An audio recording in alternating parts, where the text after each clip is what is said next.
下のとこバックでも手前側あんまりないので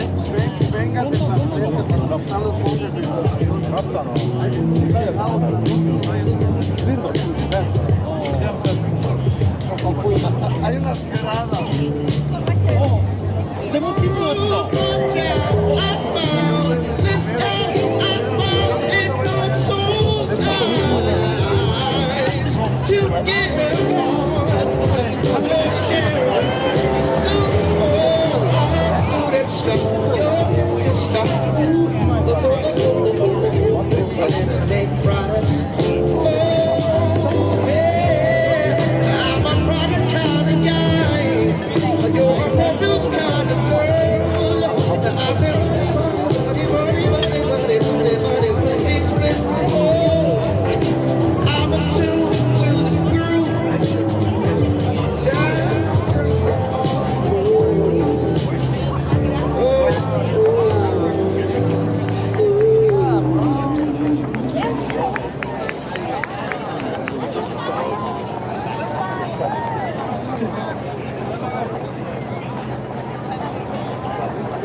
Well, ladies and gentlemen, very pleasant good morning to you and welcome to Aviation Nation 2025. And in front of us now, the Thunderbirds, one of the most recognizable symbols of tradition and excellence. They are sponsored by our friends at Budweiser, and they are the world-renowned Budweiser Clydesdales. For generations, these majestic horses have represented that of the strength, grace, and spirit of our country. Whether leading a parade or starring in a Super Bowl commercial, we are very thrilled to have them here at Aviation Nation this weekend. Take a look as they come by, and let's give a very big Las Vegas welcome to the world-famous Budweiser Clydesdale.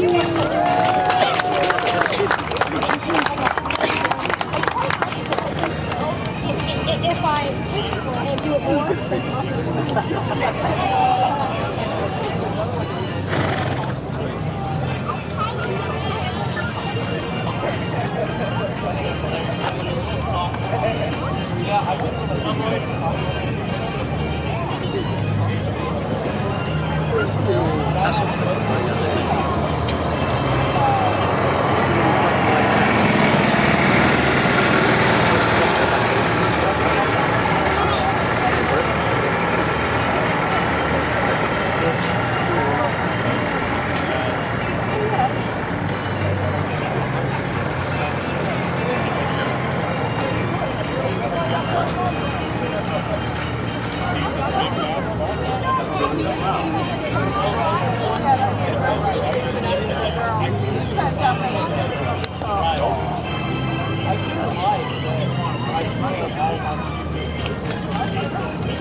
Well, for those of you who are just now joining us, and a pleasant good morning to you.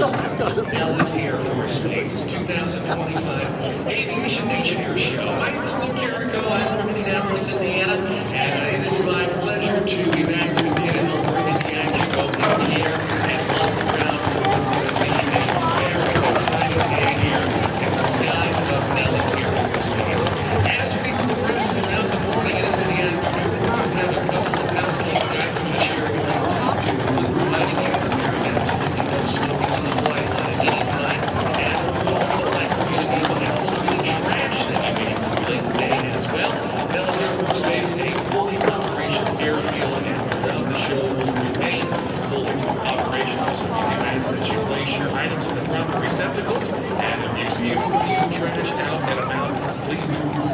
part to help us keep things tidy and ultimately safe. We're going to be getting things kicked off formally here this morning at about 11:15 with our opening ceremonies and our national anthem.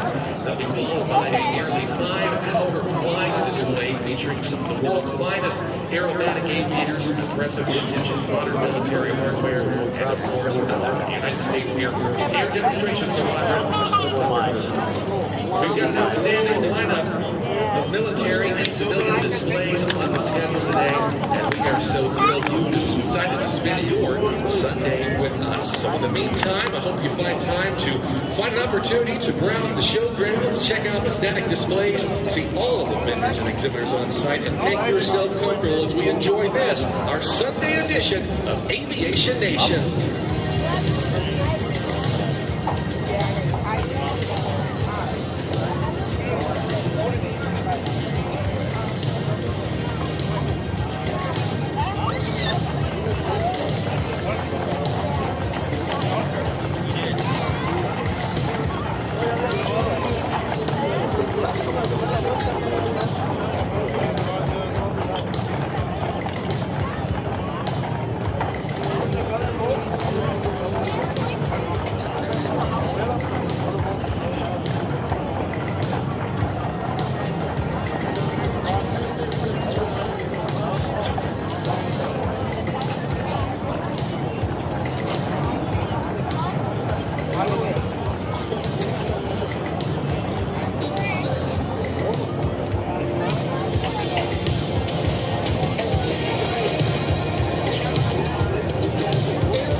Well, if you're looking to experience the show from up close today, there's still time to purchase your Air Show Network VIP experience. The Flightline Club offering comfortable reserved seating with their own table of 2 or 4 seats directly on the flight line, complete with a complimentary lunch buffet and beverages served throughout the day.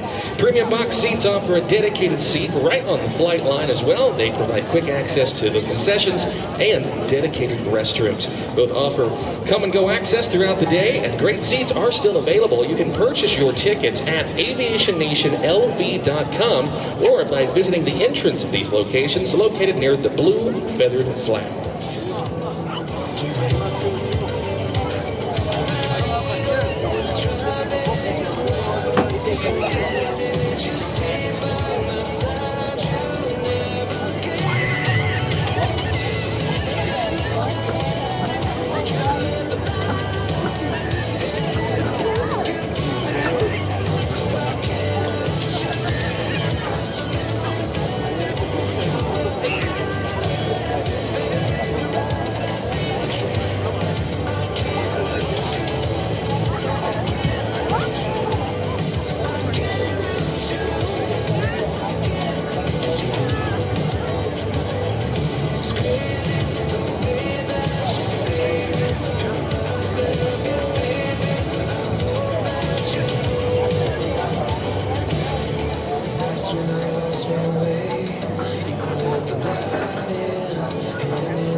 Well, right now we are just about 20 minutes out from the start of our formal flying display and our opening ceremonies, of which features an incredible lineup of civilian and military aircraft and performers assembled from across the country right here in Las Vegas this weekend. Many of those performers getting themselves ready, everybody getting ready up here on the stand as well, as we prepare for what's going to be a very exciting day here in the skies above Nellis Air Forece Base. As we set up for that, the 2025 Aviation Nation Air Show would not be possible without the support of our gracious partners. We want to say thanks to the Nevada Energy Foundation and Lockheed Martin, to One Nevada Credit Union, Clark County, Caesars Entertainment and Resorts World, to BAE Systems, Amentum, Western Mortgage, to Armed Forces Bank, the Boeing Company, the First Command Financial Services, and to John's Moles Meat. Thanks also to the Squadron Flight Shop, Transition Careers, and the Thunderbird chapter of the Air and Space Association. We also want to say a very big thank you to our friends at DR Horton. If you're looking for a new home, DR Horton's Red Tag New Home Sales event is happening now. Stop by the DR Horton booth today to learn more about their incredible pricing on select Red Tag homes. DR Horton, America's builder and equal housing opportunity builder. Thanks to CSL Plasma. When you donate plasma at CSL Plasma, you help create medicines that save lives, and you can get up to $700 your first month. Donate plasma today and do the amazing at CSL Plasma. Reward varies by location and is subject to change.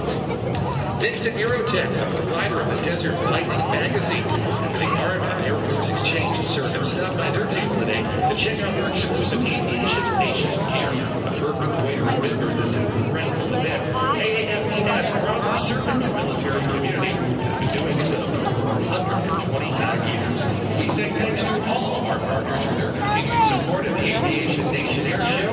That endorsement is intended. Well, right now we have just about 15 minutes to go. The start of our formal show. We'll be back with more as we progress here at Aviation Nation 2022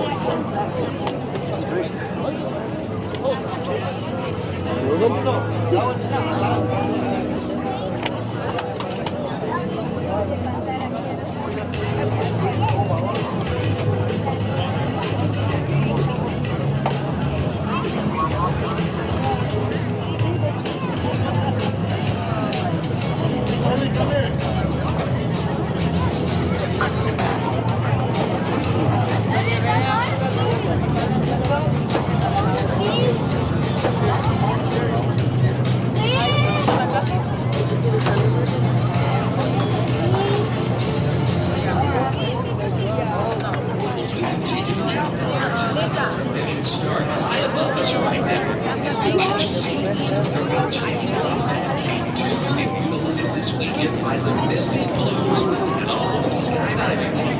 And our four members of the team as they work their way in now. What is known as a streamer pass? What does that mean? Well, these streamers that we are about to see that are going to come out the rear tailgate of the aircraft any moment from now are called wind drift indicators, WDIs for short. They're made from a lightweight crepe paper and a small weight, and they simulate that of a jumper under canopy. There they are.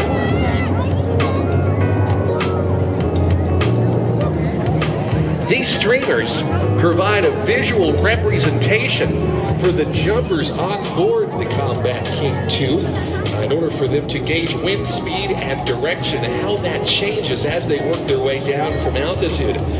Should those streamers make their way into your area, they do make for some great souvenirs. The Misty Blues helping open our show at approximately 11:15 this morning.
デモチームの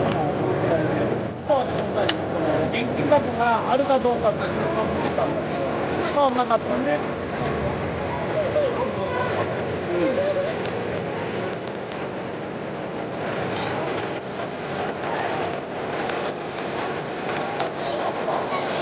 なんか入ってるのね。いっぱい並んでて入ってなかった。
Well, ladies and gentlemen, as we prepare to open our show, I would like to take this moment to introduce to you Colonel Jason Glenn. He is the commander of the 99th Air Base Wing here at Nellis as he presents our opening remarks. And Colonel, a pleasure to see you, and what a great day it is here at Nellis Air Force Base. Indeed, it's a great day, a little bit less wind than yesterday. I hope everybody is fired up for a great display of air power today. This place is going to be electric. We are all excited to watch it with you today and want to wish you just an extremely great day and hope we inspire many of you, and particularly our younger folks, to serve someday in the Air Force. Yes, indeed. And Colonel Gunn, I want to say on behalf of all of us from the air show side, appreciate the ability for us to come in, tear up the airfield a little bit, and make this day possible. It's a big deal for us who do it every weekend, and I know a bigger deal for the community to come out here and enjoy this day. No question. We're glad to have you, and we're glad to have everybody, and please do enjoy the show. Thank you very much indeed, ladies and gentlemen. If you would, a very big round of applause for Colonel Jason Glenn, the commander.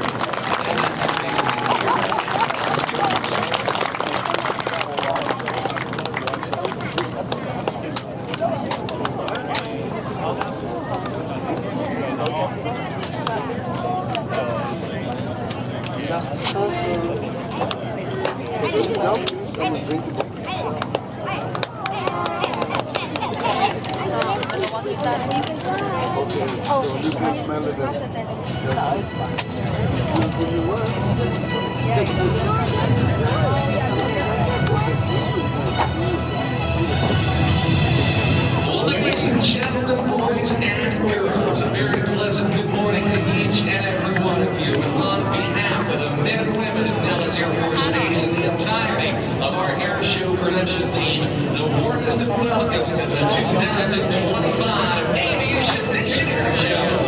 My name is Luke Carrico. I'm from Indianapolis, Indiana. It is my distinct pleasure to serve as your master of ceremonies for the aerial action high above Las Vegas and Clark County on what's turning out to become a magnificent Sunday morning.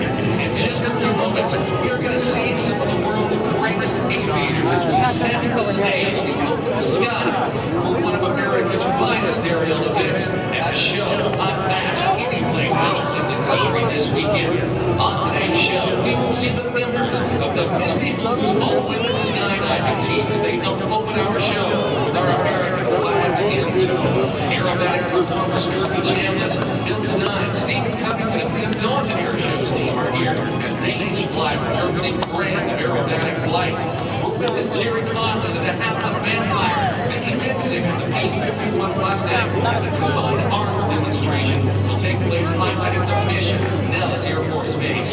We'll see air power with the KC-46 Pegasus, the F-18 Superhornet, the F-22 Raptor demonstration team, and of course you won't want to miss the United States Air Force Thunderbirds! The 2025 Aviation Nation Air Show begins. Let's fly!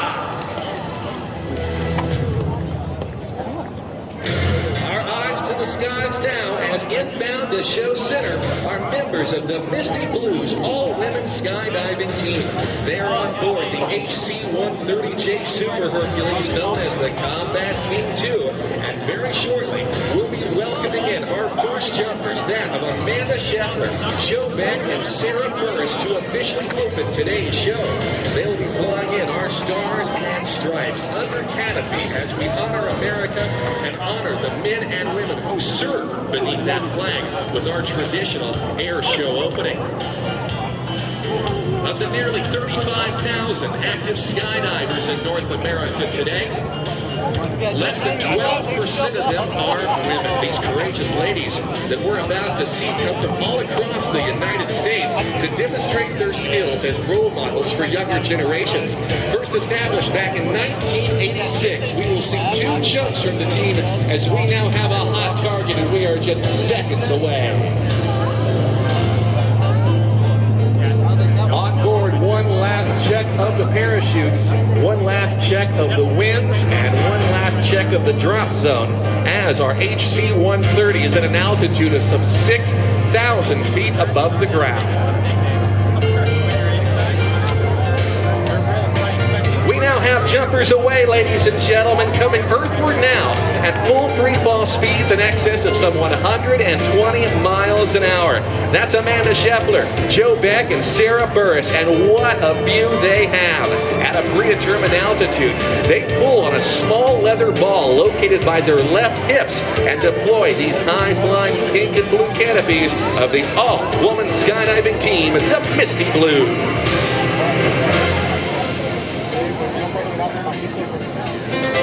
A magnificent sight overhead as momentarily we will salute our flag with our national anthem. The entirety of the Misty Blues team jump with what are known as ram air canopies, flying them much like how the Wright brothers first flew back in 1903 by warping the wings. These parachutes are fairly maneuverable and have an inherent forward speed of some 22 miles an hour.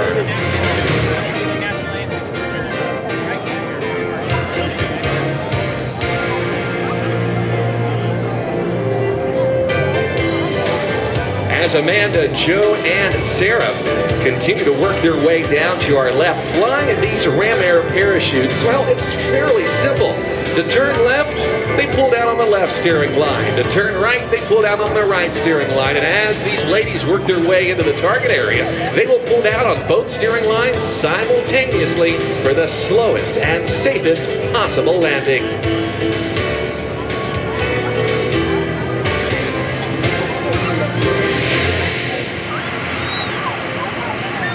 The entirety of the Misty Blues team take a great deal of pride in flying in our American flag, and they do so with the dignity and the respect that it deserves. Effectively, because they are flown under canopy, it is considered a banner, but know that every effort will be made to ensure it does not touch the ground for any longer than it needs to. Our lead American flag today coming in at some 1,800 combined square feet.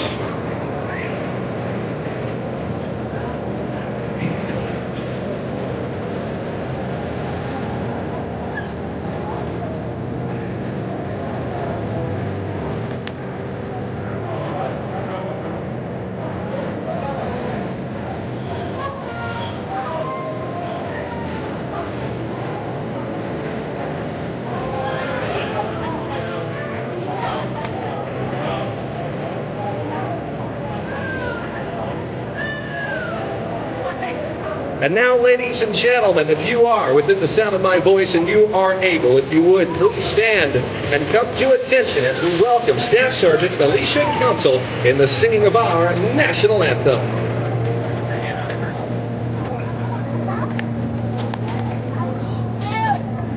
Oh, say, can you see by the dawn's early light what so proudly we hailed at the twilight's last gleaming, whose broad stripes and bright stars through the perilous fight o'er the ramparts we watched were so gallantly streaming, and the rockets' red glare, the bombs bursting in air, gave proof through the night that our flag was still there.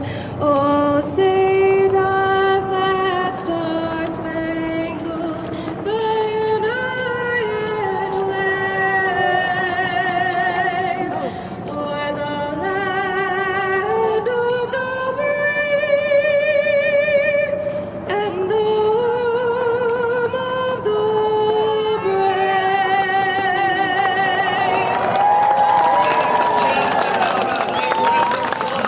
Staff Sergeant Alicia Council, the singing of our national anthem, and Lieutenant Stan Denan and Amanda Schaffler, Joe Beck, and Sarah Curtis of the Misty Blues.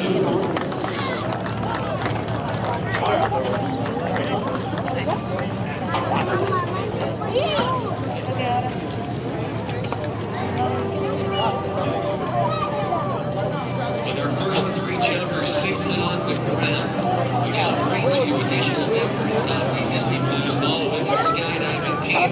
They too have departed on the HC-130 jet combat Q2s from high above. Altitude is 6,000 feet above the ground.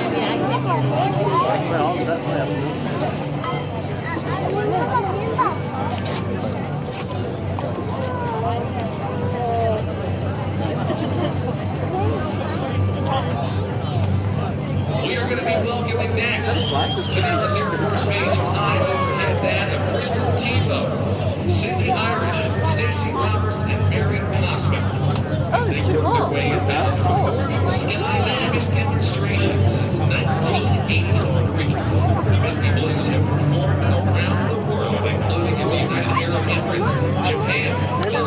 and Puerto Rico. Each member of the team has thousands of parachute jumps to their credit. Misty Blues today are currently based in Ann Arbor, Michigan. Oh, the French, no. Oh, on there.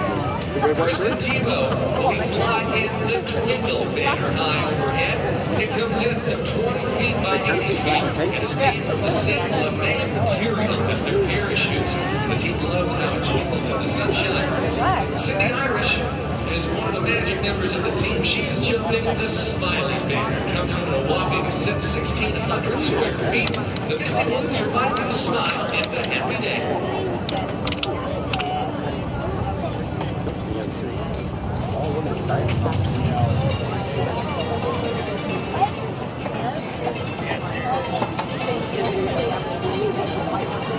The smaller Conley banners here this morning are being flown by Stacey Roberts and Mary Cosman.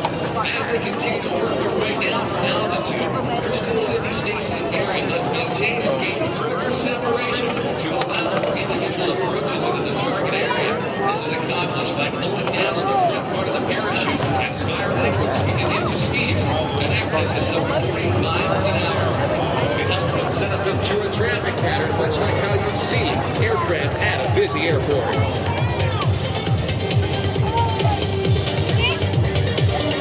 In our second set of jumpers, let's put our hands together, everybody, for that of Kristen Tebow flying in our Smiley flag.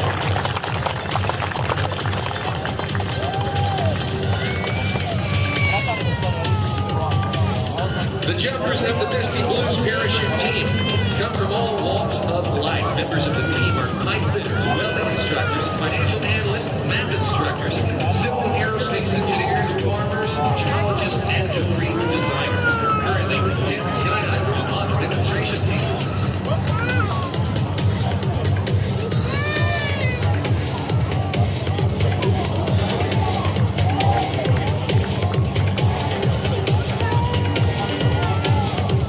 A big round of applause for our second and third jumpers. As part of this set, they are that of Cindy Irish and Stacey Roberts.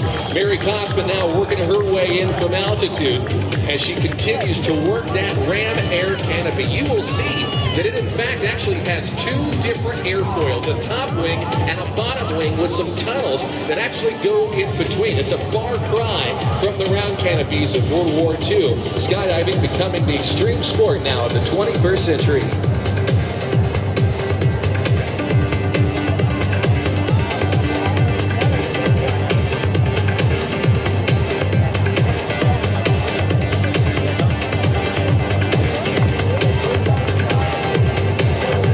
Helping to open our show here at our Sunday edition of Aviation Nation 2025. Let's put our hands together for Amanda Scheffler, Joe Beck, Sarah Burris, Kristen Tebow, Cindy Irish, Stacey Roberts, and Mary Cosman. They are the Misty Blues all-women skydiving team.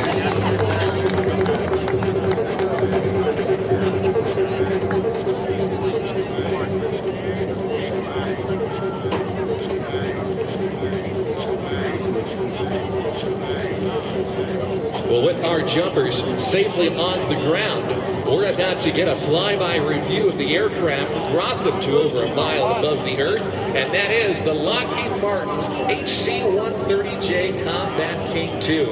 It is being flown today by that of the 34th Weapons Squadron, based here in Nellis. The aircraft coming to us from that of the Undaunted Air Force Base in Tucson, Arizona. It is being flown today by the pilot of Major Jonathan Cognac Flores, Captain Raymond Rivera, Combat Systems Officer Captain Joshua Diametics, and Loadmaster Technical Sergeant John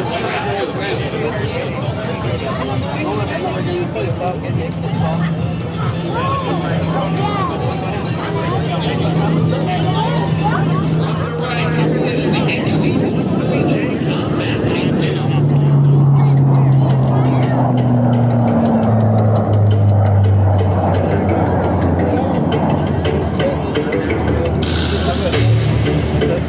The HC-130J is the Air Force's only dedicated fixed-wing personnel recovery platform. It specializes in tactical profiles in austere environment conditions, including that of helicopter air-to-air refueling for the mission of Combat Search and Rescue, or CSAR. One of the Air Force's newest variants of the mighty Hercules, it is one of the longest implementations of any cargo aircraft in history, with the production line continuing to this day. We want to extend a very big thank you to the 34th Weapons Squadron for flying today's jump platform. A very big round of applause for them.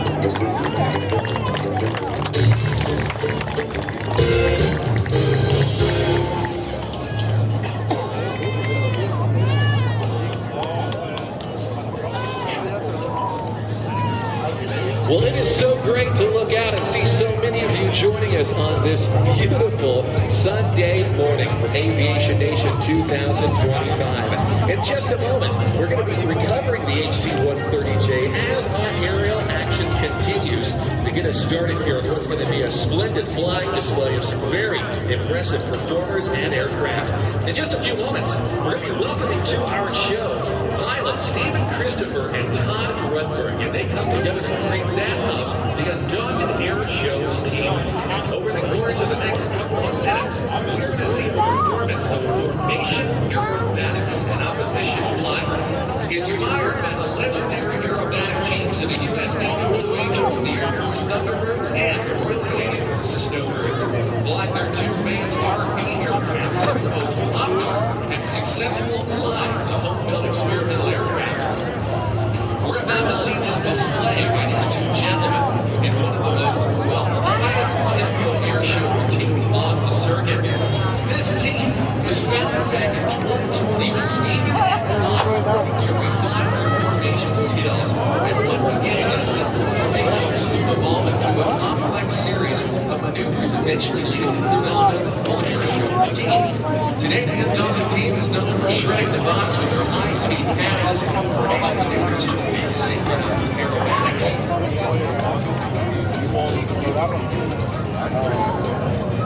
Stephen Christopher is the lead aircraft as they take the inboard runway as our tops to represent runway 035. Stephen Christopher, alongside Christo, the lead pilot, brings a wealth of aviation experience to the team.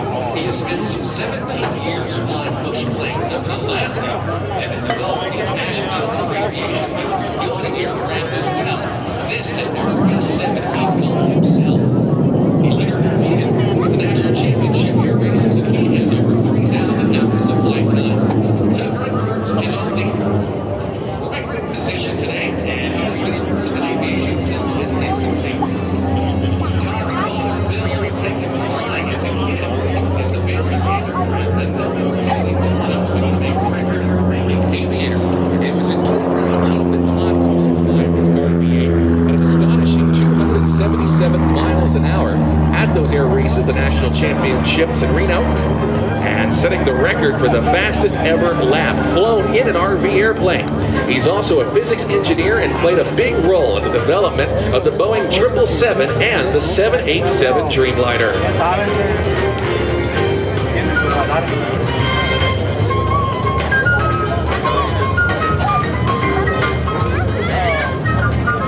Behind the crowd now, performing what they like to call their shakeout. A little bit of positive G on the airplane, a little bit of negative G on the airplane, for them to become fully in tune with these high-performance experimental home-built machines.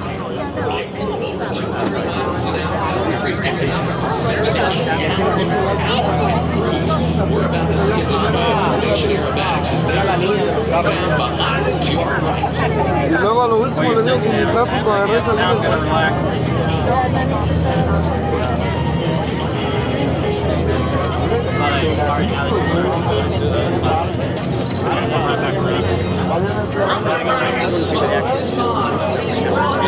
our show, Stephen Christopher and Todd Rudberg, the Undaunted Air Show's team.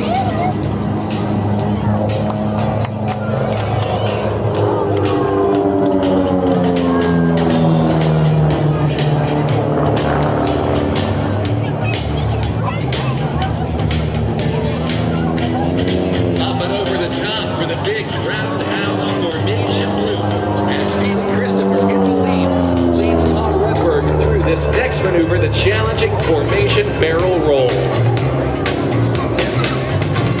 Formation flying, very challenging for those who do it, maintaining position and station throughout the entirety of their formation routine. Todd, on the wing, doesn't dare take his eyes off of Steven's airplane in the lead. We're going to watch him now as they perform this, the wing over, or the whifferdill maneuver, as they trade some altitude for airspeed and work their way back inbound from our left towards show center.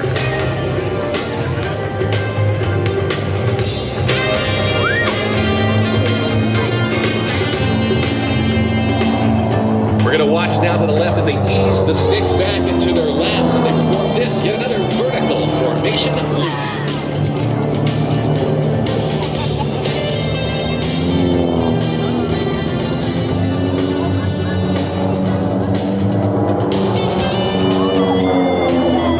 Flying just a few feet apart. Let's put our hands together for the Undaunted Air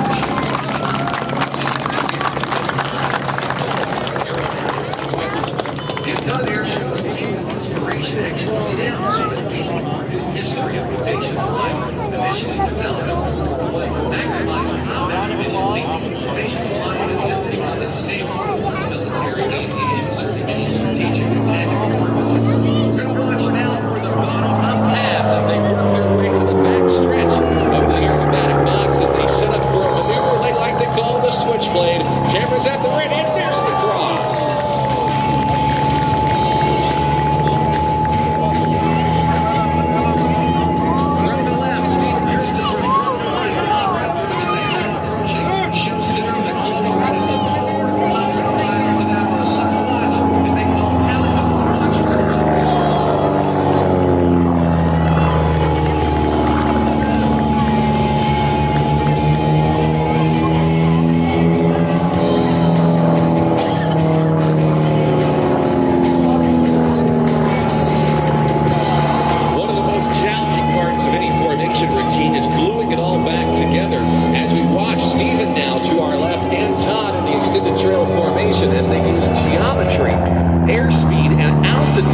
To quickly rejoin into this two-ship element.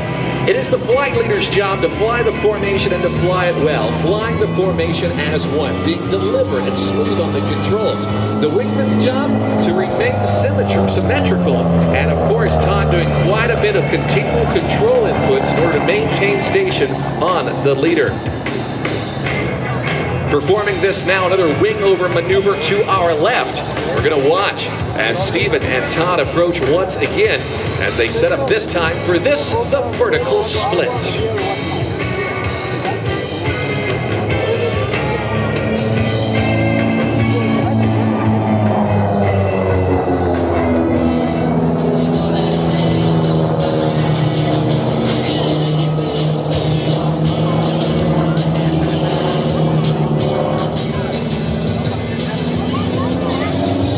The Vans RV line of aerobatic and experimental sport aircraft considered to be Steven's RV-7, named Margarita, took its first flight in 2010, while Todd's RV-8, named that of Undaunted, was completed in 2019 using parts from previous aircraft built with his father. Powered by Lycoming, Ohio, 939 engine producing about 250 horsepower. The airplanes have an impressive power-weight ratio, where capable speeds of some 200 miles an hour. Completing their Cuban rejoin, as they like to call it. We watch them now as they continue this formation routine. Get another vertical formation loop as they now work to swap wings as Todd Raptor transitions to the trail. Let's take a look.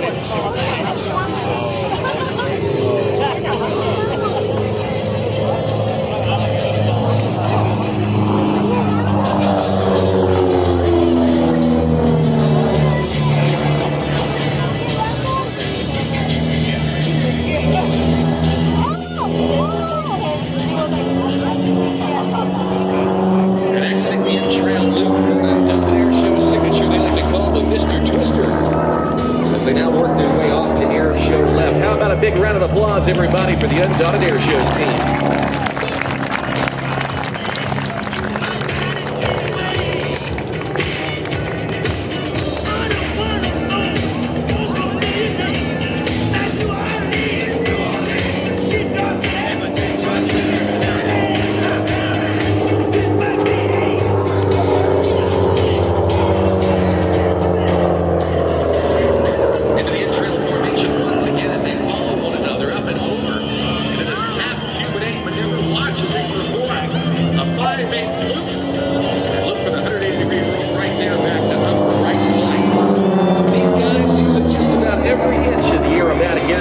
out there as they continue with this continuous positive G performance, continuous pull on the stick as they work their way up and over the top.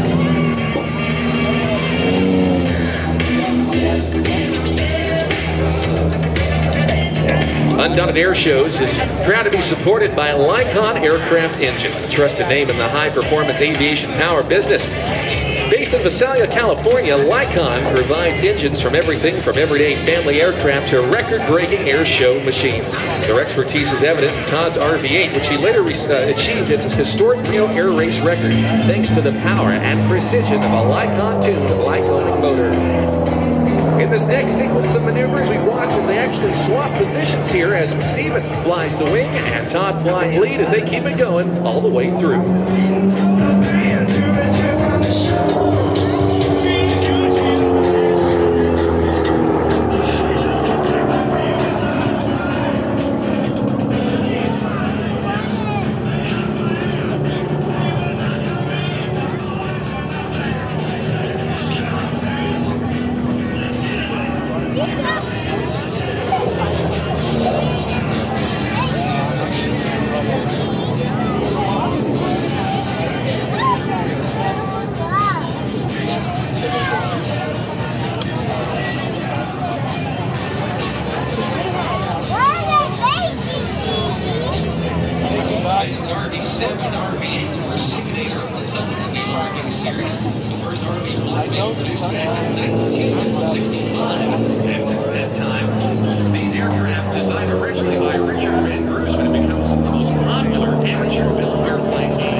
Together for the Undaunted Air Show's team. The entirety of this performance, there's 5 separations, 4 head-to-head opposition passes, 30 overhead maneuvers, and some 2 lead changes. No other air show team anyplace. We've seen this much going on at any given time, and they take a great deal of pride in doing such.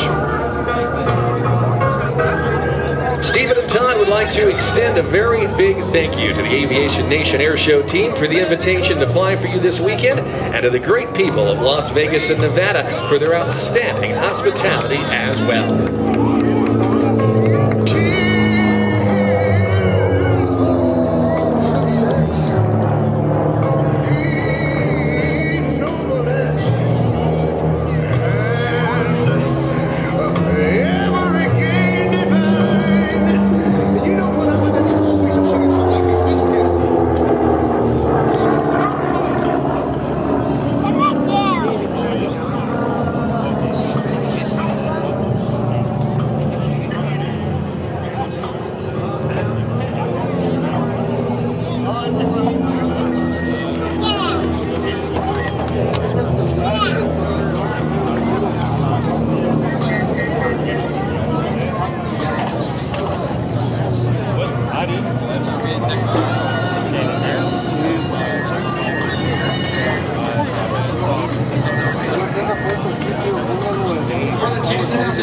Aviation Nation Air Show here at Nellis Air Forece Base. They've been cleared to land. Let's put our hands together for Christopher and Conley.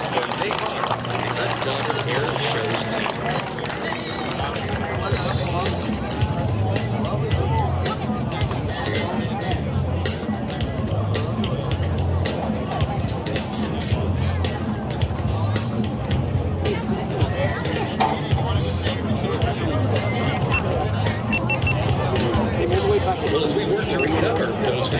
members of the Undaunted team, our air show action continues.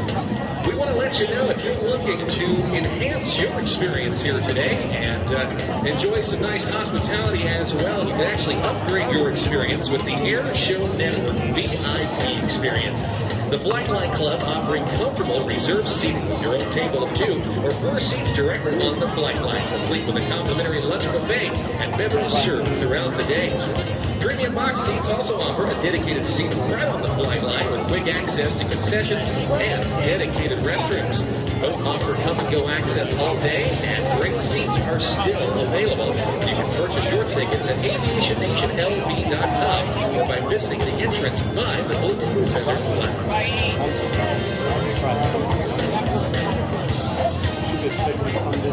Well, taxiing out right now to our right. We'll go back in time a little bit as we bring to you our next aircraft. This is the de Havilland DH-115 Vampire, and it's flown today by that of Jerry Conley from Crestview, Florida. This was an airplane that was operated by many countries, but the most prevalent was that of the British Royal Air Force. They used it as a frontline fighter from 1945 to about 1953, where it was then there was only the sound of the skies over here on that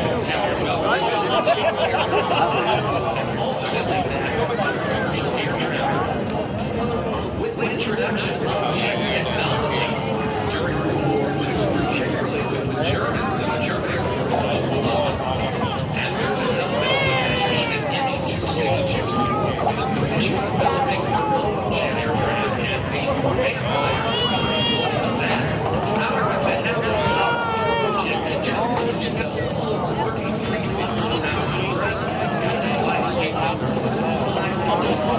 miles an hour. It's a jet that sends several bursts. We'll tell you all about it as Jerry Conley readies for And he's telling me, I saw a YouTube video of a German Second World War jet plane, and those engines, even when they were developed, were supposed to only last like 10 hours. How are they flying them in an air show? They make Raptor engines. They're very reliable now. The German engines, you just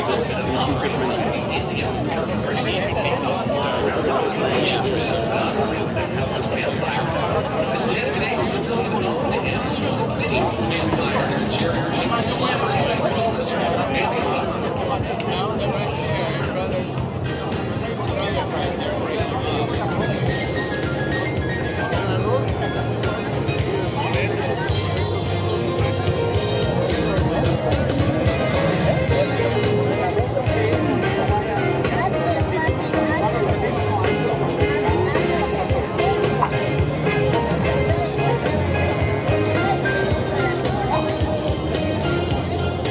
Stephen Christopher and Todd Rutberg coming down the line of the RV-8s and RV-7 aircraft is now the Vampire is on.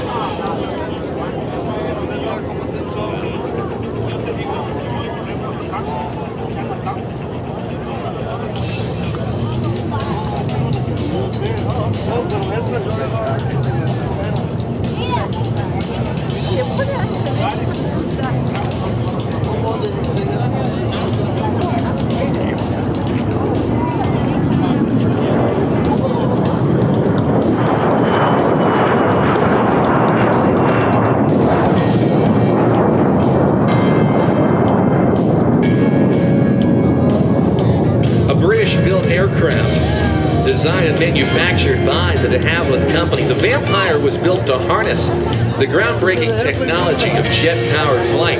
This British aircraft was the first jet military airplane to reach the production lines in 1945, right after the Gloucester Meteor, an aircraft that saw some limited action during World War II.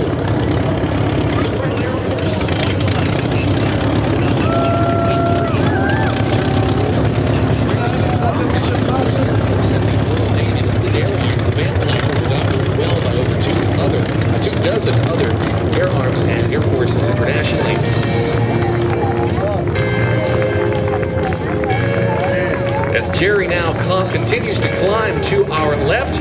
He will accelerate to over 330 miles an hour and set up for his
more than 330 miles an hour. Here's Jerry Conley and the Vampire.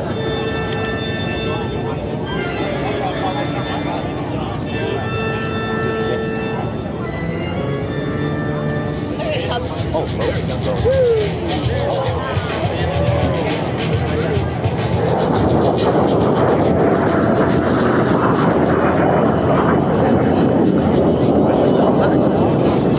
And we would take this opportunity now to come live to the cockpit with Jerry as he performs for us. Jerry Conley's announcer Luke Carrico. How do you copy? Yes, indeed. We've got some crystal clear blue skies, some clear outside, and that black paint looking really nice today. First pass. What are you looking for next?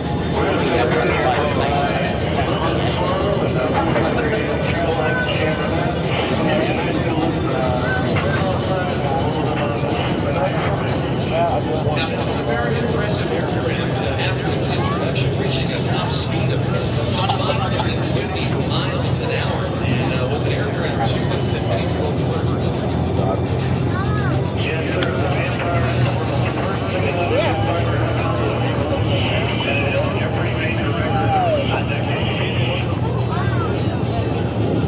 We're going to watch Jerry Conley now into the half of the Vampire as he passes over the Thunderbirds for this pass. Here's speed on that pass somewhere. What do you think, Jerry? About 300? About 250. We slowed it down to the ground with this. Now we're going to start our aerobatic sequence and let's see what the 80-year-old technology can do in an air show. And the fuselage time that I'm sitting in, if you told the crowd, also in Yeah, it was actually it was during World War II that building materials were quite hard to come by. And believe it or not, a lot of this aircraft made of that of wood, a very revolutionary design for its time. The nice thing about the aircraft being made out of the fuselage out of wood is that bullets have a tendency to stick in it without penetrating it.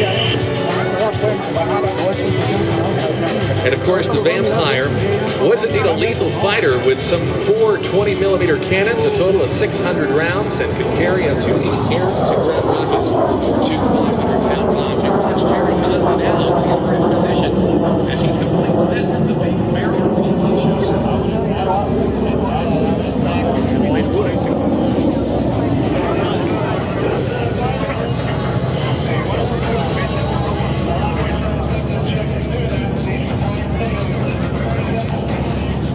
Yes, indeed. We'll be looking at for that from the right. This was an airplane that was introduced to the British public in June 1946 when it was given the honor to lead the fly past over London during the Victory Day celebrations. It was the Vampire that was the first jet fighter to reach over 505 miles an hour. It was this aircraft become the world's first single-engine jet fighter, and it was the Vampire that ultimately became the first jet to successfully fly across the Atlantic Ocean.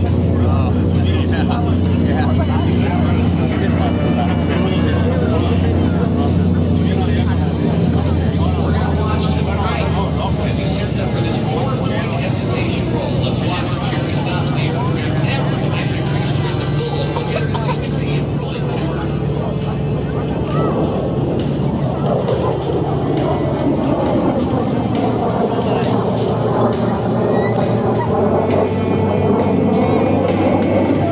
Nicely done. How about a very nice round of applause, ladies and gentlemen, for Jerry Conley and the 4-point roll.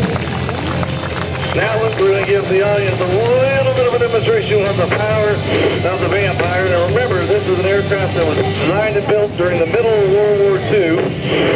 The airplane itself holds the Rhino jet speed record at 545 miles per hour for a 80-year-old fighter jet. Yeah, it's pretty impressive stuff. The technological advances that happened during World War II were absolutely staggering. And of course, the British and of course the de Havilland Vampire that we're seeing today harnessing that new technology. Inbound now from the left.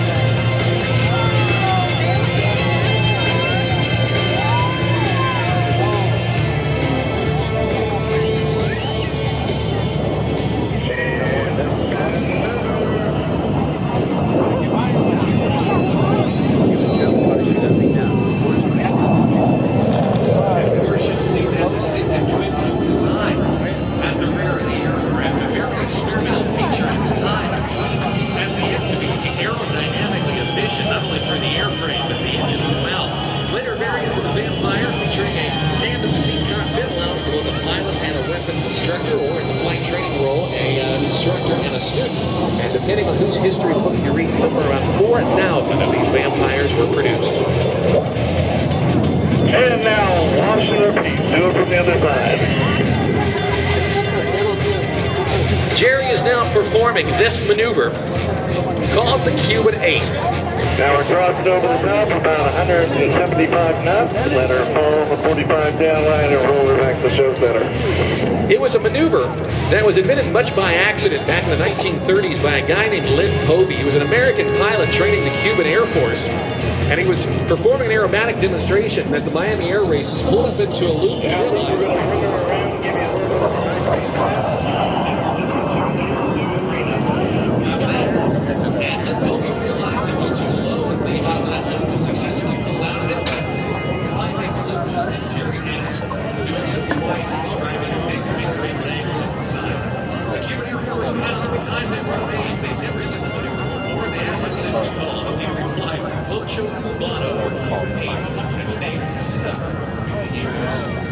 We now take a look again from the right as the smoke comes on and the vampire approaches once again.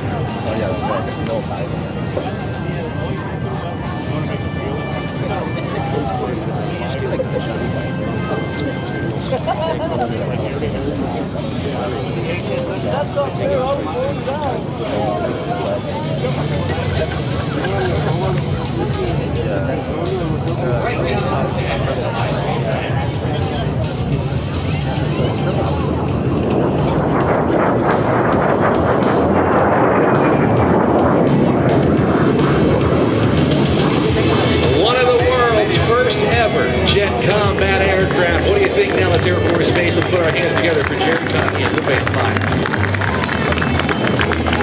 Yeah, look, we're going to give them one more banana pass from left to right with a pop-up break at the end, reverse the land. Copy that. We'll be looking for it. Setting up for one more pass from your left. Giving you a great look at the iconic and indistinguishable design of the Vampire. And of course, one of your final opportunities to capture a picture of this airplane in flight. From the left, from Crestview, Florida, Jerry Conley and the de Havilland Vampire, the DH-115.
In a magnificent display of jet aerobatics for us here today. How about one final round of applause, everybody, for Jerry Conley.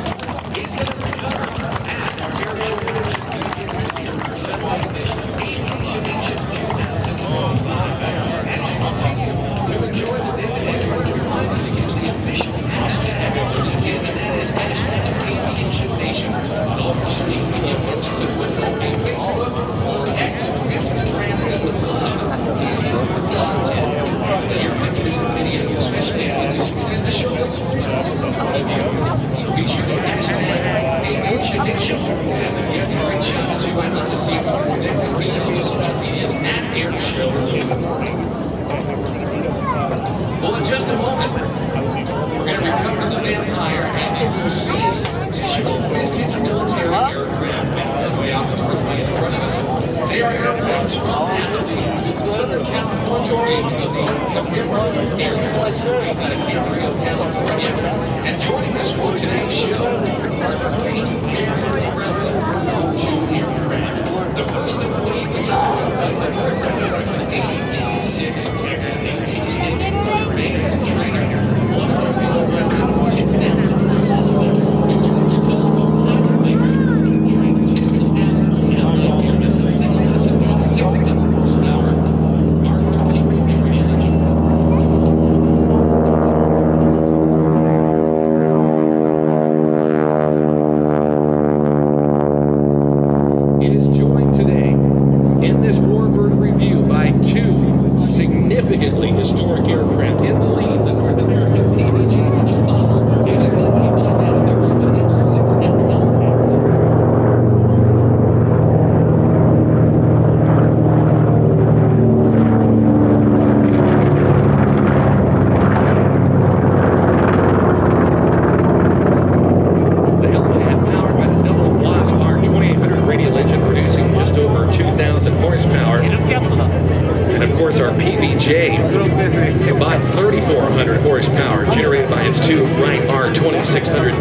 anti-cyclone engines. Prior to and just after the nation's entry into World War II, after the attack on Pearl Harbor, a plan was devised to launch B-25 Mitchell bombers off an aircraft carrier and attack Tokyo. A gentleman named Jimmy Doolittle was tasked in planning this very top secret raid. Some 80 men and 16 aircraft made their way to Fort Walton Beach, Florida to begin flying training for this mission at Eglin Field, and went on to provide that of the first Allied airstrike on Japan during World War II, and very much was payback on Pearl Harbor. After that raid, the morale on the home front sent a message to the Japanese. And while the Army Air Force program, the B-25, served at every theater of the PBJ, as the word we're seeing now, was used extensively in the South Pacific to attack enemy shipping bases. They were very popular. Their various PBJs were being rugged continually. Now watch it now from the right to give you a look. The Japanese have seen that thing today in 1932.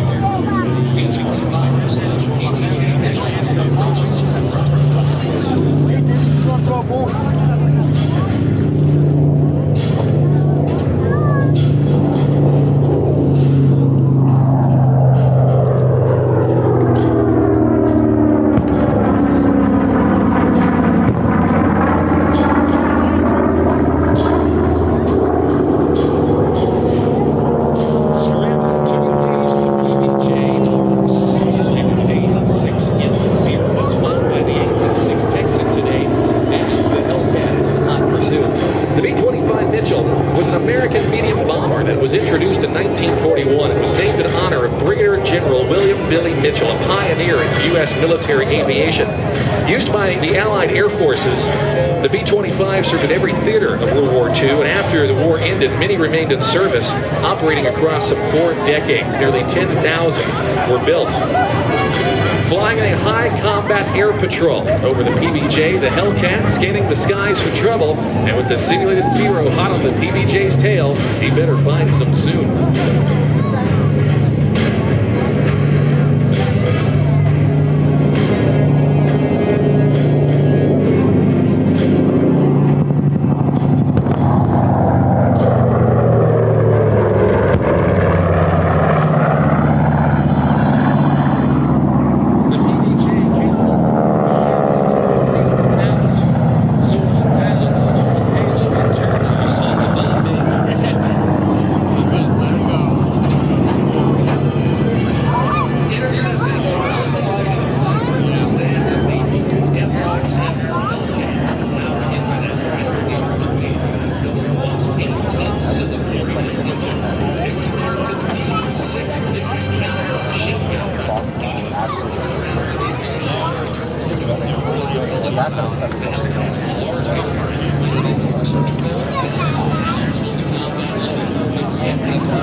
Hellcat hot pursuit as well as the PBJ works its way around to attack other targets.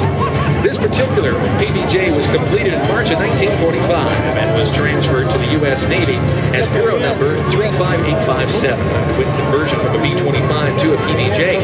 After serving with the Naval Special Weapons Division on the East Coast, this aircraft was stricken from the Navy's inventory in 1947 and purchased that summer by the St. Louis Flying Service. After going through some 12 different owners, it was restored to flying condition in 1981 and purchased by the Commemorative Air Force in 1985.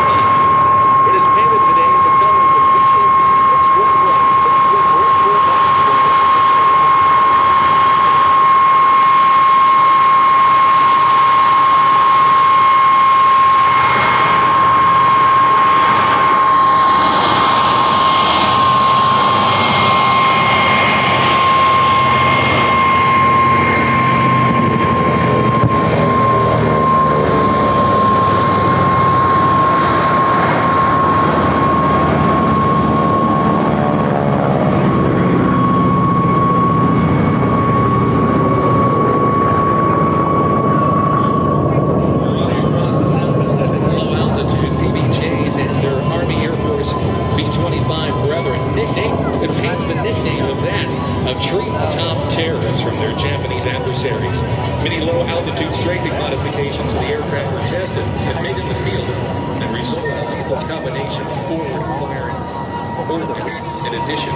And our F-6F Hellcat,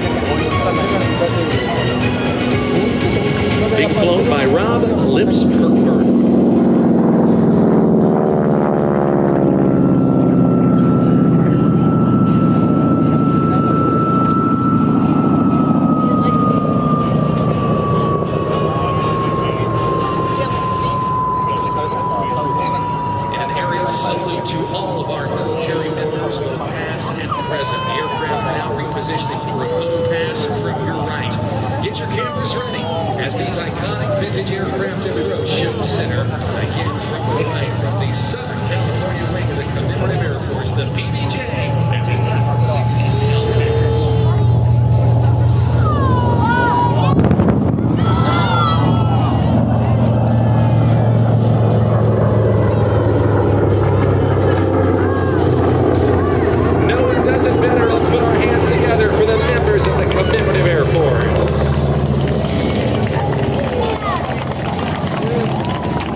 participated in combat operations in Bosnia.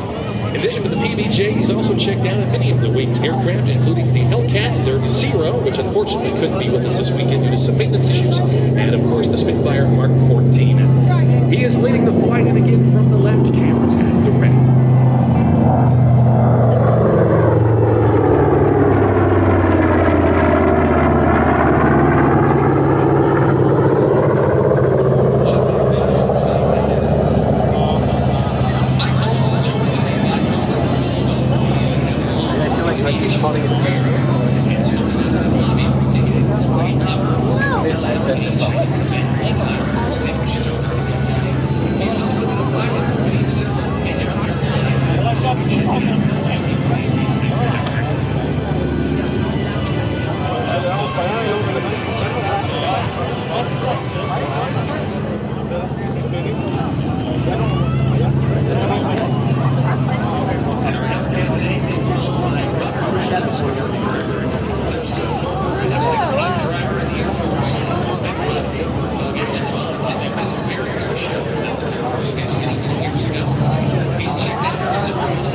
The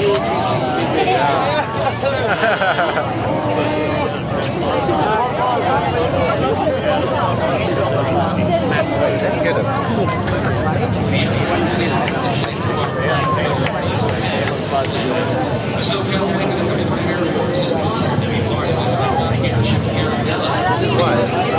It should be soft.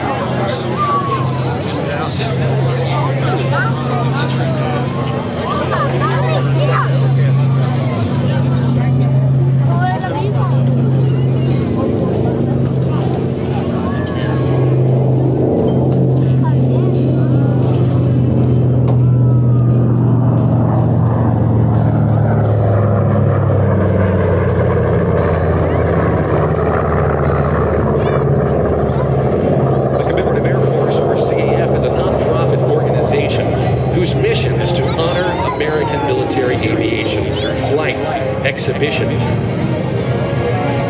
and remembrance. More than just a collection of airworthy warplanes from the past, the CAF's fleet of historic aircraft, known as the GOSUAT, recreate, remind, and reinforce the lessons learned from defining moments in military aviation history. To learn more,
I'm in a green shirt, like a dark green shirt.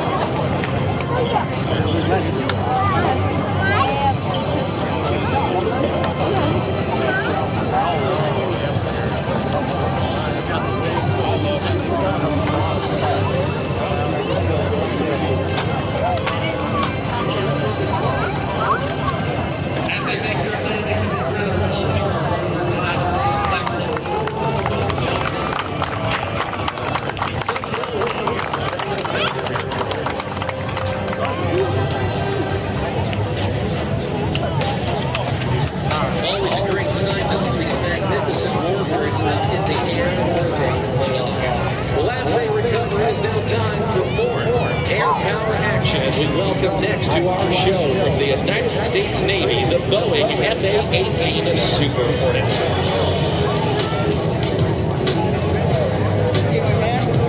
We are very pleased to welcome today the West Coast Rhino demonstration team from Strike Fighter Squadron 122, based at Naval Air Station Lemoore, California. Today, flown by the demonstration pilots and instructors of Strike Fighter Squadron 122, the Flying Eagles, they will demonstrate the full flying capabilities of the F-18.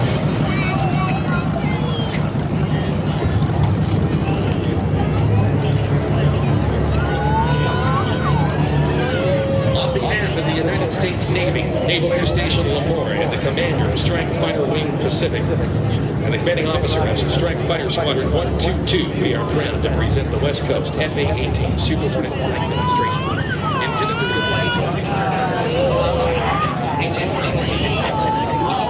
the F-18 Super is the latest frontline tactical aircraft, known as the Rhino, a Super Hornet built with a combat aircraft design. Service area, larger payload, larger weapons, weapons, lethality,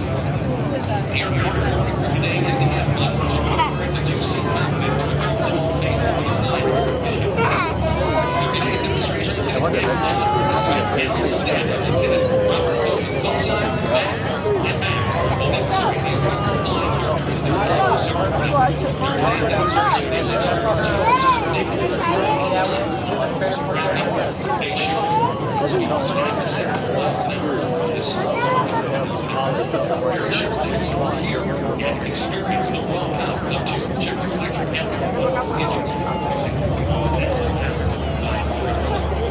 The Super Hornet is the Navy's frontline tactical aircraft. In conjunction with carrier borne assets, accomplishes the assigned mission to support the carrier air wing and America's interests. Ladies and gentlemen, on the takeoff roll, please welcome Lieutenant Commander and the United States Navy's F-22 Super Hornet.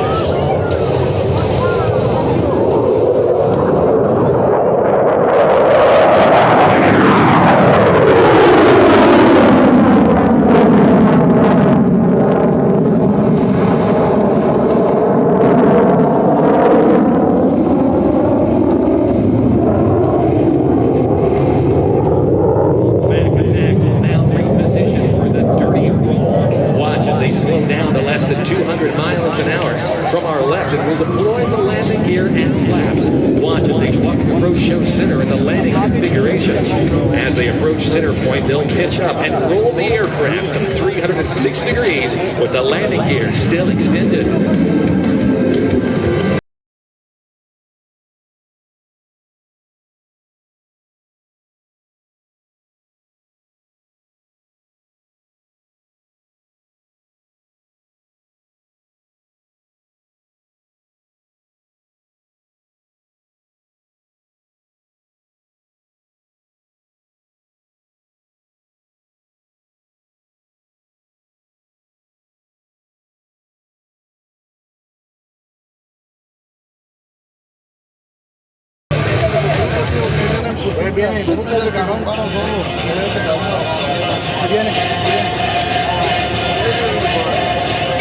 Inbound from the left, the Super Hornet and the dirty roll.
It's the Rhino and the minimum radius turn.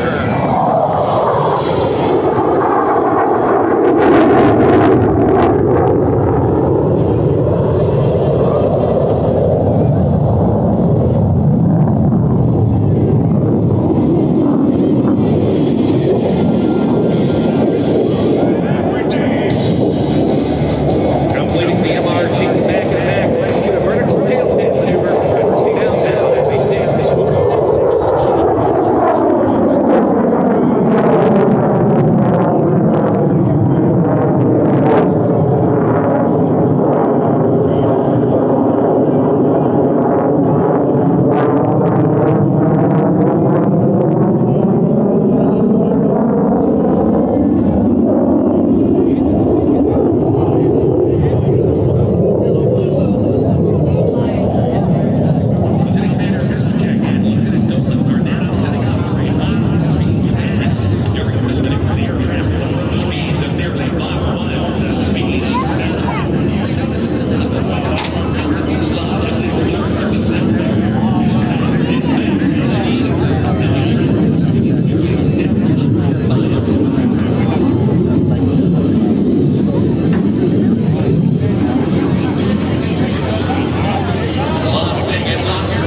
completion of an aileron roll, the crew is quickly performing a vertical reposition to bring the jet back towards the show line for their next maneuver. Entering this maneuver at 350 knots, the air crew will pull the jet into the vertical and roll the canopy towards the crowd. Selecting full afterburner, they'll reach airspeeds approaching 220 miles an hour and perform a very enjoyable negative 3G pushover to set up for the vertical pirouette.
Showcase the incredible slow-speed characteristics of the Super Hornet. In air-to-air combat, sometimes the aircraft that flies the slowest has the best tactical advantage. Few other aircraft in the world would attempt to maneuver at such slow speeds and high angles of attack attitudes. With two flight control systems working together to aid the flight crew, this 40,000-pound Super Hornet remains completely controllable at less than 100 miles an hour. Mac and Mac will come through and demonstrate this high alpha or high angle of attack pass. During this maneuver, they'll be flying at just 120 miles an hour, holding a 25-degree nose-up position.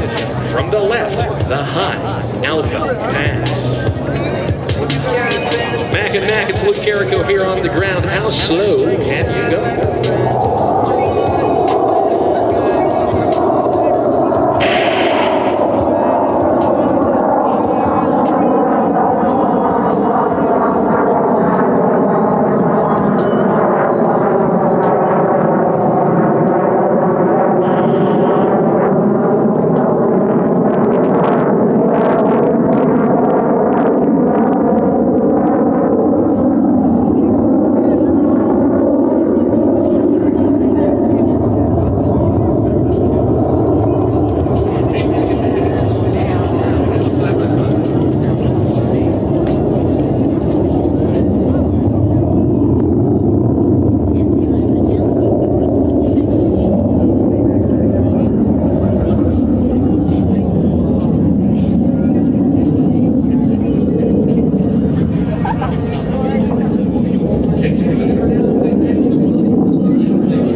Landing the aircraft at 130 miles an hour has been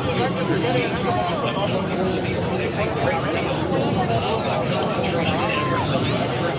Occupying the ship, there's executing a reverse turn. They allow the aircraft to run speed, extending the flaps. But they allow the aircraft to go the secrets of their downwind leg.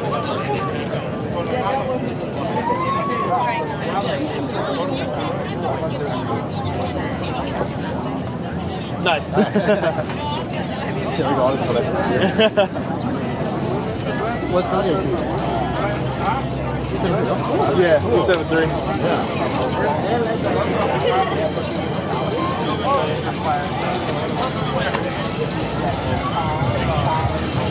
On an area 1/10 the size of a normal airplane.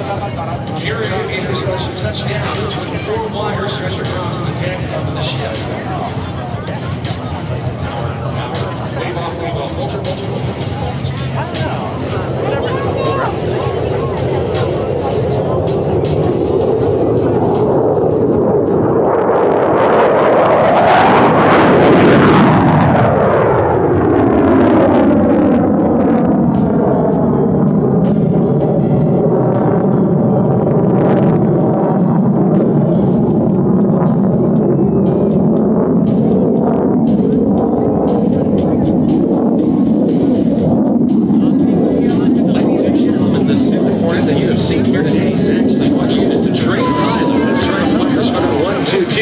Based at Naval Air Station LaPorte, California. Side instructors teaching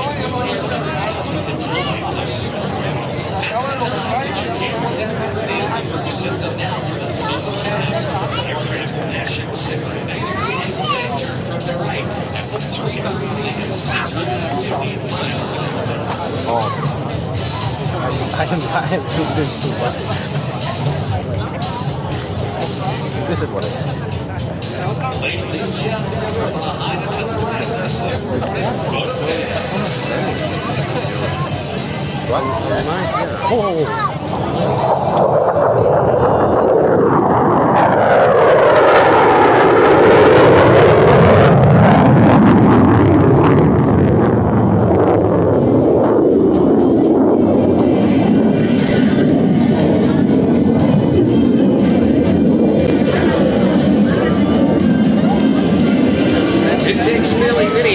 And dedicated young men and women to maintain, fix, and fly these aircraft. Please help us thank the entirety of the Flying Eagles maintenance team and maintenance personnel here at the show today.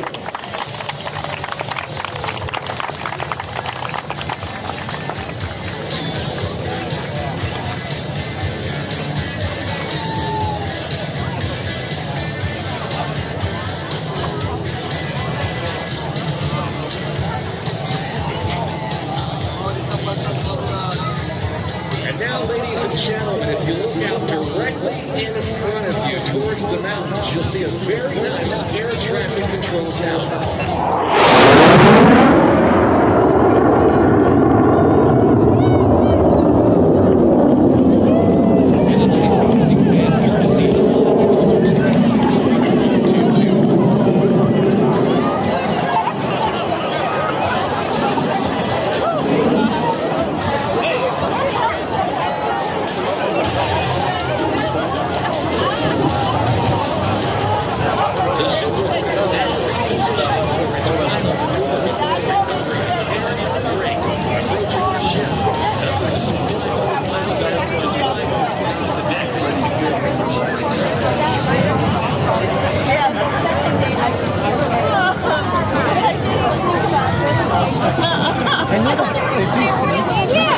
Yeah, he told us to look that way, so I'm looking that way.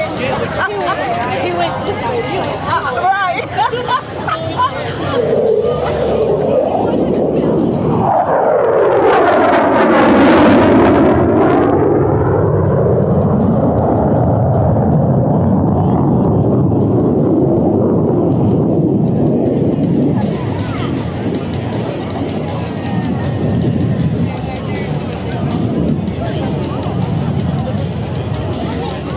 Ladies and gentlemen, on behalf of the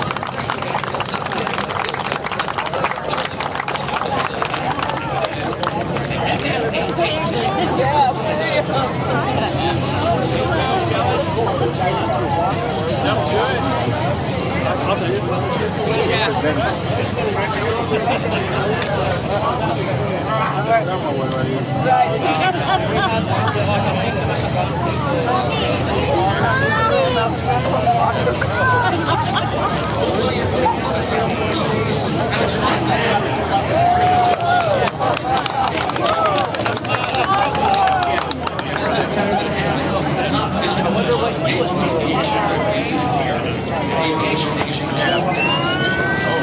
They say look that way, look at this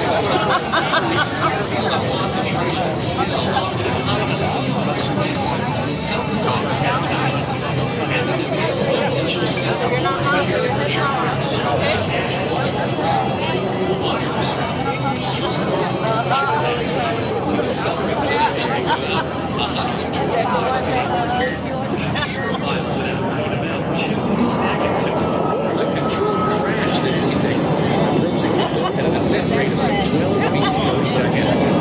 Last our Super Hornet works its way back to its parking area. They'll be coming down the line, giving you a big wave.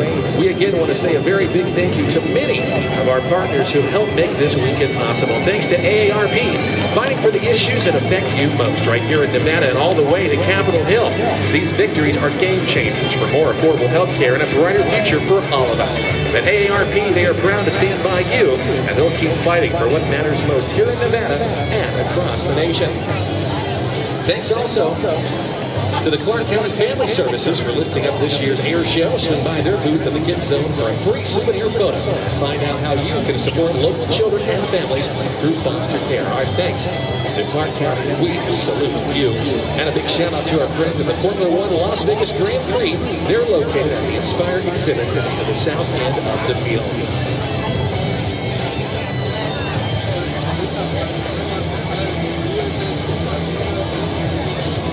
Well, it is now time that our flying display continues, as in just a moment, we bring to you one of the heavy lifters of the U.S. Air Force. It's the newest aerial refueler for our military, and it is the Boeing KC-46 Pegasus. Derived from the Boeing 767 airliner, it helps provide continual global reach and global power, and will be soon taken to the skies to begin this performance. The KC-46A is the first phase in recapitalizing the U.S. Air Force's aging tanker fleet. With greater refueling, cargo, and aeromedical evacuation capabilities compared to previous tankers, it will provide air refueling support to the U.S. Air Force, Navy, Marine Corps, and other partner nation receivers. Much like the KC-135 Stratotanker and the now retired KC-10 extender, the KC-46 can deliver fuel through its refueling boom, as well as a drogue system and wing refueling pods typically utilized for naval aircraft.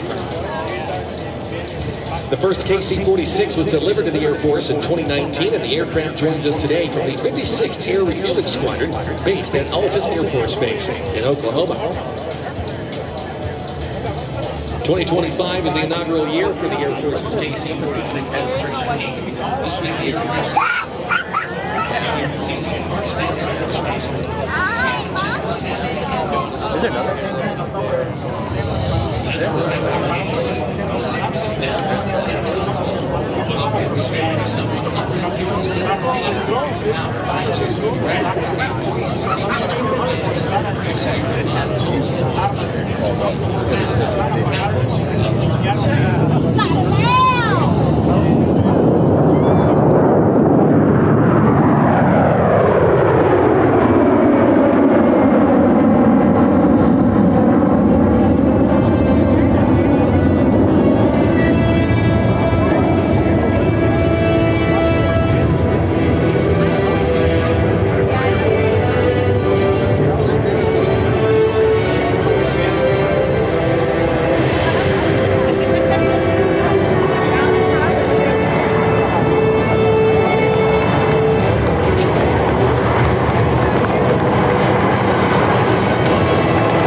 aerodynamics of the other.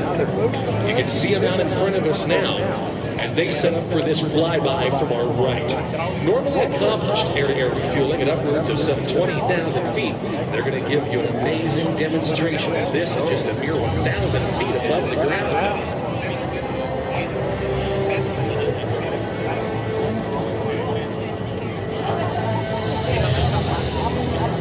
Get added to this batch.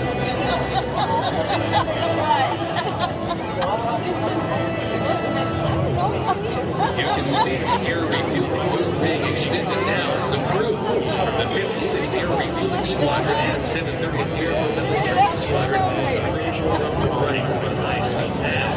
This will also be one international opportunity to capture a picture of video of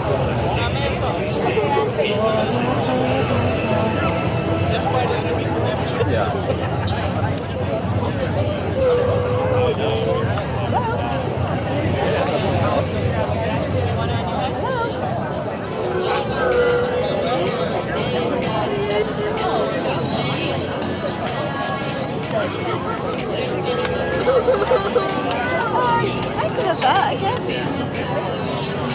Yeah, I mean, how long was the line?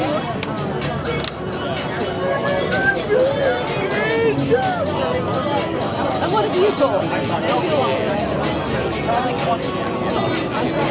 Oh, okay. So that's just one of yours.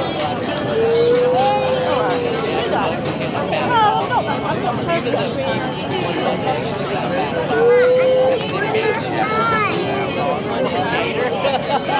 The what?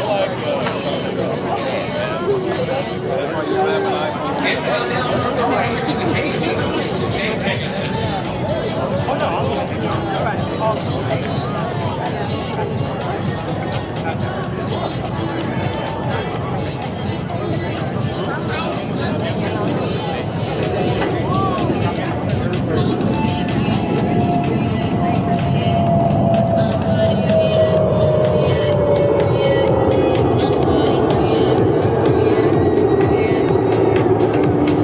The pilots for today's demonstration are Major Jeff Holschler, Major Matt Schaefer, and Major Gary Soa, who in 2 weeks will be celebrating his retirement. They're assisted by the boom operators on board, Technical Sergeant Austin Wilson and Staff Sergeant Braden Scarborough. Their maintenance crew on the ground are that of Mr. Paul Collins and Mr. Corbin Reeks. The 97th Air Mobility Wing at Altus Air Force Base in Oklahoma has the unique mission of training the world's KC-135, C-17, and KC-46 pilots, loadmasters, and boom operators. Each year, over 2,000 students graduate from the rigorous aircrew training at Altus. This particular KC-46 airframe is based off the Boeing 767-200 airliner, and its basic crew is 2 pilots and a boom operator. With an advanced refueling boom driven by a fly-by-wire control system as well as an integrated hose and drogue system, the KC-46 can offload fuel to most capable receiver aircraft, including not only American Force aircraft but also Allied partner nation aircraft. The Air Force took delivery of their first KC-46 in 2019 and now has around 80 airframes in service.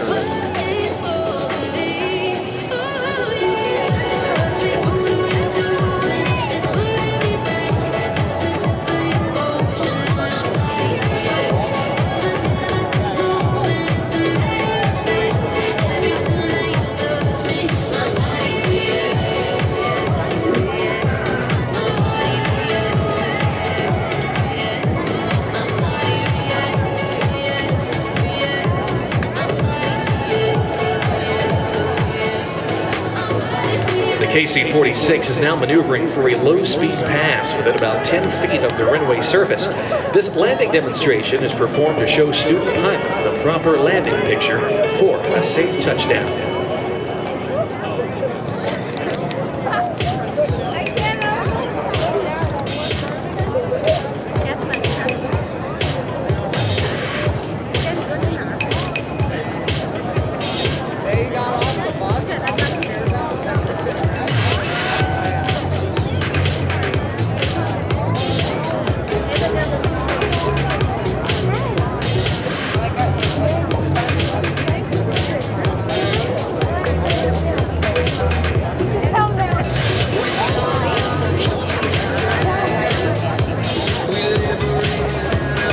KC-46 represents the beginning of a new era in air-to-air refueling capability for the Joint Force.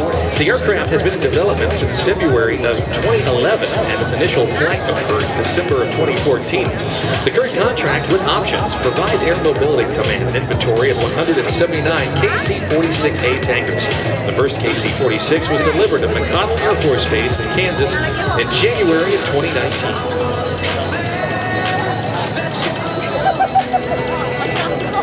Take a look now from the left as Major Hochler, Major Schaefer, and Major Soa approach for this, the landing attitude demonstration, just a couple feet above the runway environment.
The idea is that it simulates the lack of the reduced airflow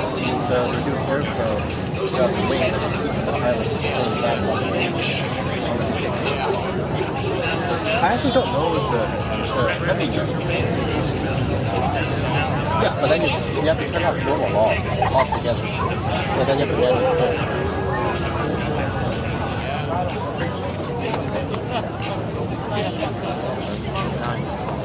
Commercial, safe.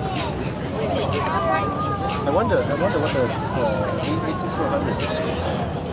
What the that also flies like a big funny one so far. The military be like higher A-400 and higher. Pretty much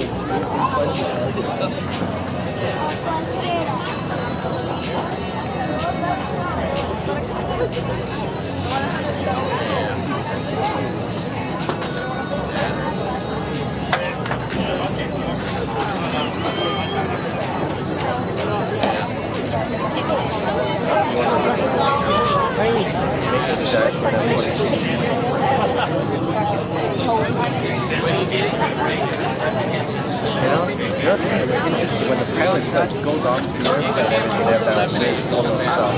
Now it just kind of like comes further with it. I think I really enjoy seeing military kind of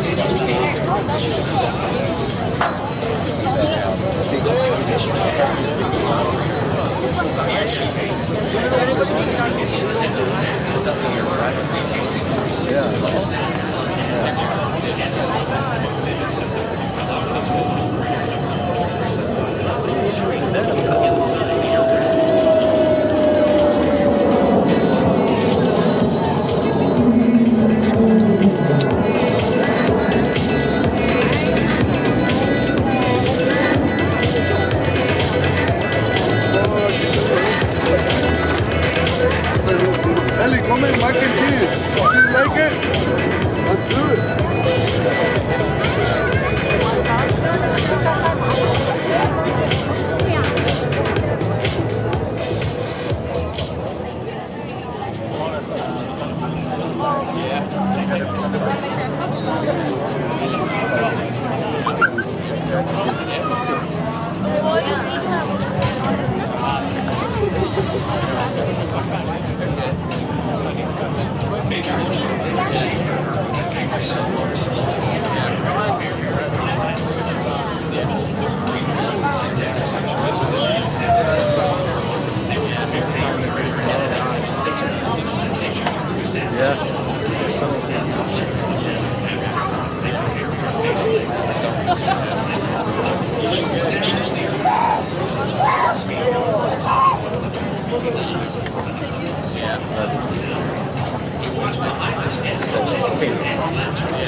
Yeah. When did you realize that? Yeah. When did you realize that?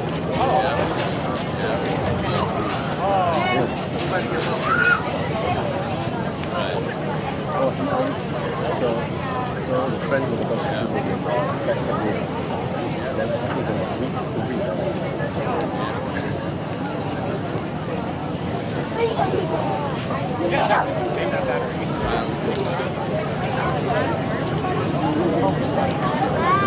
There's a reason why the variable is on here.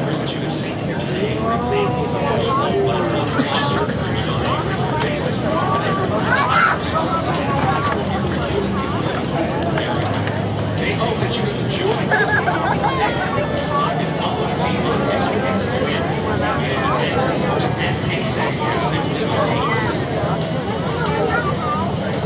this concludes today's demonstration of CAD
One of the highlights of Aviation Nation is the Combined Arms demonstration, and momentarily we will be launching a few aircraft to get them up to the perch for a demonstration that will follow in a bit that makes Aviation Nation Air Show unrivaled any place in the world. Right now, to our right, you will see many of our fighters positioning, and they will soon be on the roll. We want to warn you that this will be quite loud as they take off in maximum afterburner. So for those who might have some small children or some sensitive ears, now would be a good time to break out the hearing protection. Lots of aircraft in today's demonstration, and they are now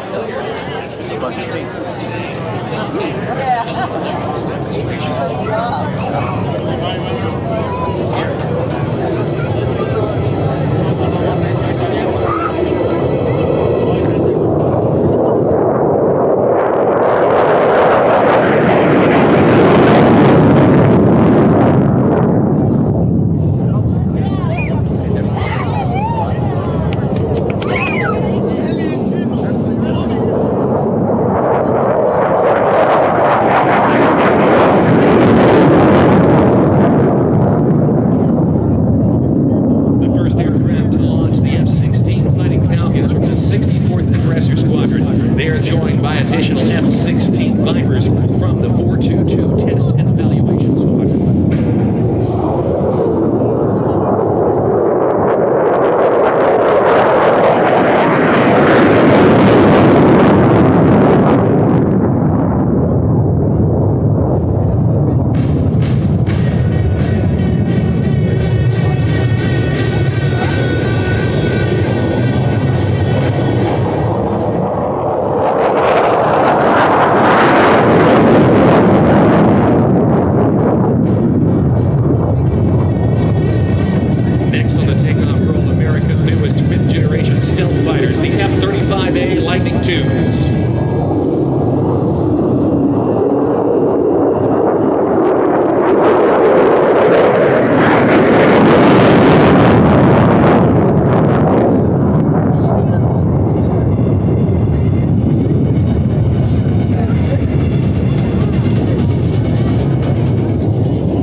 2-2 Test and Evaluation Squadron, the F-15E Strike Eagles.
F-16s, the F-15E Strike Eagles, A-10s, and the F-35s are also going to be joined today by the HH-16 Pavehawk helicopters, the Jollies from the 88 Test and Evaluation Squadron.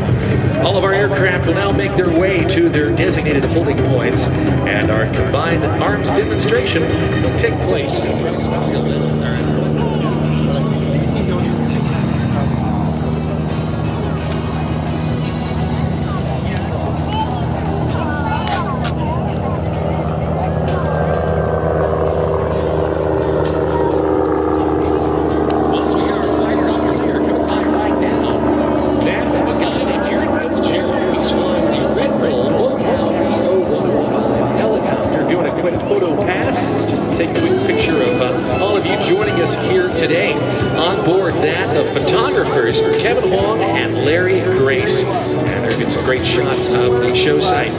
As they continue to work their way up and down the line, we again want to say a very big thanks to many of our gracious partners who have stepped up in a very big way to make this weekend possible. Our thanks to the Nevada Energy Foundation, to Lockheed Martin, One Nevada Credit Union in Clark County, to Caesars Entertainment and Resorts World, BAE Systems, Covington, Western Mortgage, Armed Forces Bank, the Boeing Company, and First Command Financial Services. We also want to say a very big thanks to John Rose Meat, the Squadron Flight Shop, Transition Careers, and the Thunderbird chapter of the Air and Space Association. Also thanks to our friends at Raising Canes. Be sure to stop by any of their 17 locations in Las Vegas and support the Nellis 99 Support Squadron. Mention Air Show and they'll donate 15% of the sales back to the 99th FSS supporting the Air Show this weekend. You can visit the nearest Raising Cane's location right down the street on East Craig Road. Also a big thanks to DR Horton for supporting this year's event. Are you looking for a new home? DR Horton's Red Tag New Home Sales event is happening now. Stop by the DR Horton booth to learn more about their incredible pricing on select Red Tag homes. And we again say thanks to all of our partners for their continued support in making Aviation Nation possible. No federal endorsement is intended. Well, still to come on our show in just a moment. We're about to make things fast and furious as we welcome to our show Stephen Covington and SRC Air Shows in one of the most souped-up biplanes you will see anyplace. Following that, the combined arms demonstration will take place. Rounding out about the 2 o'clock hour, we'll then welcome to our show Bill Stein at the zip code Edge 548. At 2:10, we'll turn things over again to the U.S. Air Force for the F-22 Raptor flight demonstration team and the U.S. Air Force Heritage Flight. We'll welcome Vicky Benzing in the P-51 Mustang, known as Plum Crazy. And rounding out the 2 o'clock hour, the Red Bull Air Force with Kirby Chambliss, Aaron Fitzgerald, as well as Amy Shimalecki, Mike Brewer, and Sean McCormick, our jumpers. And of course, you'll want to stick around. 3:35, the go time for your United States Air Force Air Demonstration Squadron, the Thunderbirds. We're very glad that you all are here. We have had a lot of great pictures and videos submitted thus far of the show, and we want to continue to remind you to use the official hashtag of the weekend, and that is hashtag Aviation Nation. This year's show, saluting our heroes in aviation. And for those of you who have followed the Nellis Air Forece Base social pages, you've seen lots of highlights. But while we have a couple of moments here as we prepare for Stephen Covington, I want to tell you a little bit about our aerial stage. Out here in front of us, we have our aerobatic box. It stretches some 12,000 feet long. It's 3,000 feet wide. It goes all the way up to 17,999 feet. It is in this giant cube of airspace that our pilots can do what they do best. Fly fast, fly aerobatically, fly upside down, and do things on a normal day that would get them in a lot of trouble. But it's further encompassed by a temporary flight restriction of 5 nautical miles, and everything that flies is controlled by one person, and her name is Kelly Hudson. She is our air boss, our aerial maestro. Her job to keep the show together and the airplanes apart, and does so incredibly well at some of the most prestigious aerial events across the nation. How about a big round of applause for our air boss, Kelly Hudson?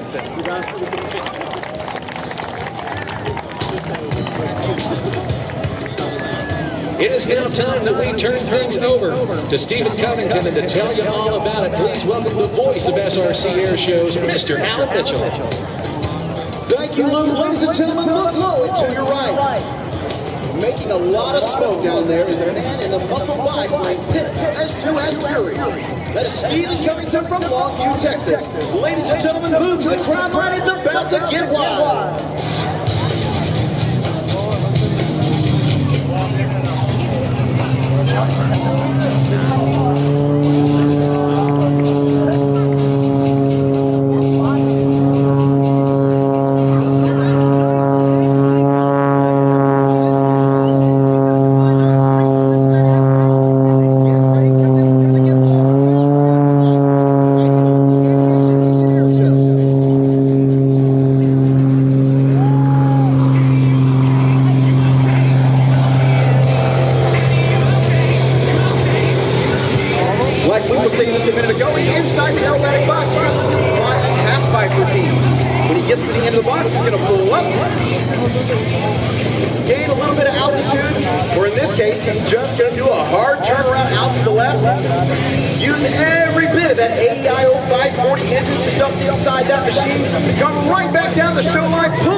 Steve was a racer on Aviation while watching the movie tour. He took an aerobatic ride at his local airport. Twice, the pilot tried to shake him, but not gravity. Steve knew what he wanted to do the rest of his life. In 2001, he earned his wings for aerobatic certification. He started way up high. Just like the aerobatic ride. He has been known as service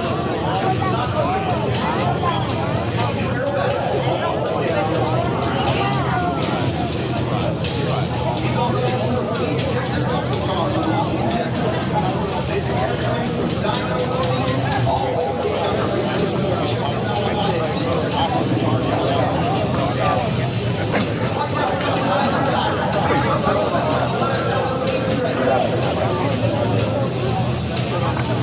They're gonna swap each battery metals. They're gonna swap the Tesla mode. Or is it gonna swap it? Giving us time. What?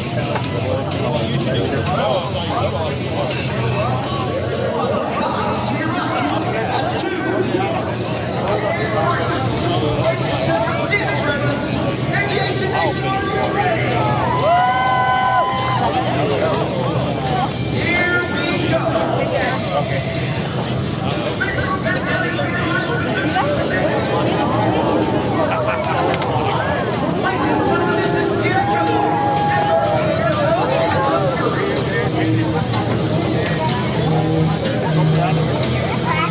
Watch him screaming back from the landing box right down on his head.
change altitude for airspeed, build it up, bring it back to show center, and tumble on the upline.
From the 88 Test and Evaluation Squadron.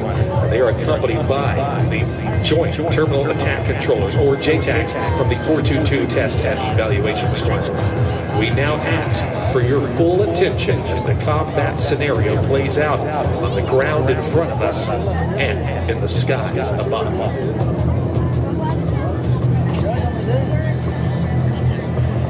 Traveling from the north to the south, enemy ground forces are moving to secure this friendly airfield to enable for follow-on enemy operations.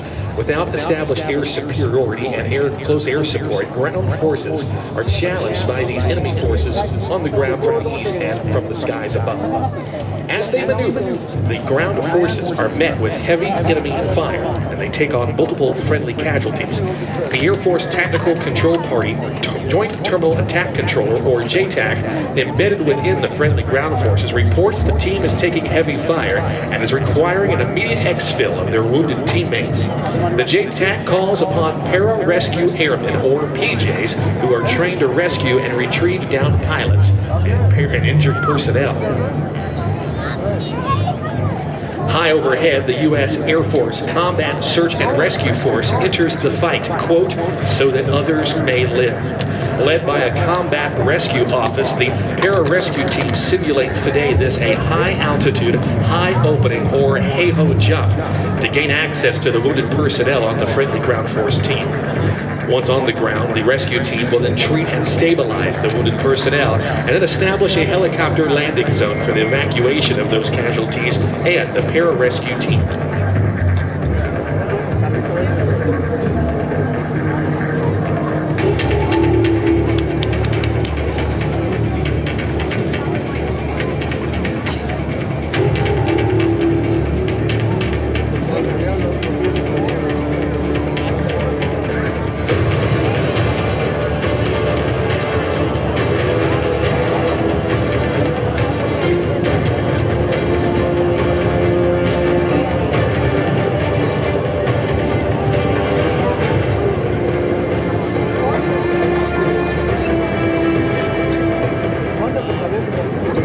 PJs, Air Force Pararescue Men, or PJs, are the only DoD elite combat forces specially organized, trained, equipped, and postured to perform personnel recovery, or PR, to include both conventional and unconventional combat rescue operations.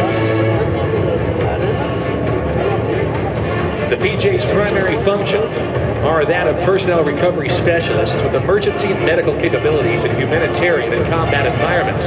PJs deploy in any available manner to include land, air, and sea tactics into restricted environments to authenticate, extract, treat, stabilize, and evacuate injured personnel while acting in an enemy evading recovery role. The majority of pararescue men fall under the traditional rescue squadrons of Air Combat Command, and a small number of PJs are assigned to the Air Force Special Operations Command, or AFSOC, and are vital members of the Special Tactics Team leading personnel recovery operations for U.S. Special Operations Command forces.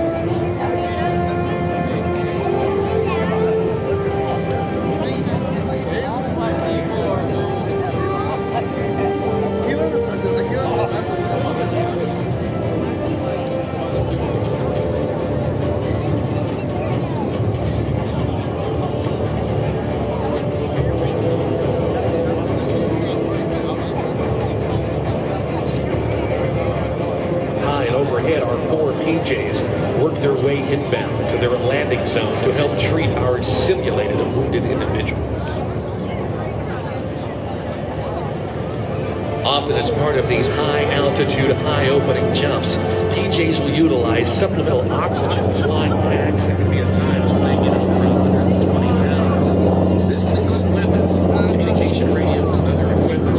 And once they are firmly on the ground, they are ready to conduct the mission in order to treat the wounded individuals.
the United States Air Force. In response to the enemy air attacks, the F-22 Raptor air security fighters launched to intercept the enemy aircraft.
Superior aircraft performance and unmatched pilot training, the adversaries are no match for the U.S. Air Force's F-22 Raptors.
Close air support aircraft to neutralize enemy ground forces and turn the tide of battle. The JTAC works with the ground forces commander to understand the tactical battle situation and then communicates with the supporting aircraft to utilize their sensors and weapons to protect those friendly forces, as well as find, fix, and engage enemy combatants and their equipment.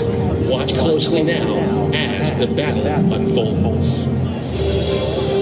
All players, this is Jedi checking in sequence. Bottom.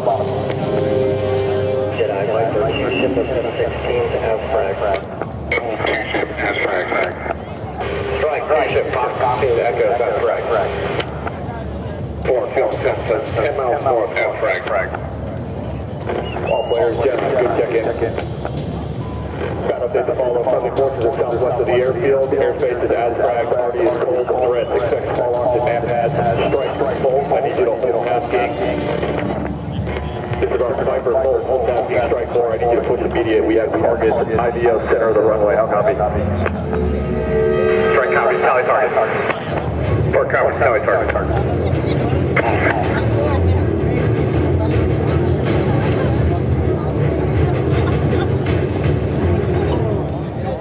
Two F-15E Strike Eagles and two A-10 Warhogs check in with the JTAC, ready to provide close air support to the friendly ground forces on the airfield. Enemy forces are advancing onto friendly positions, and the ground troops are under heavy fire. The JTAC quickly relays the situation to the pilots inbound, and they immediately spring into action. The formations above are equipped with several communication radios, multiple targeting systems, defensive sensors, and nearly 30,000 pounds of combined ordnance. These highly trained aviators will provide armed overwatch and CAS to the friendly ground forces.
Their close air support attacks. F-35 and F-16 multi-role fighters check into the JTAC's airspace.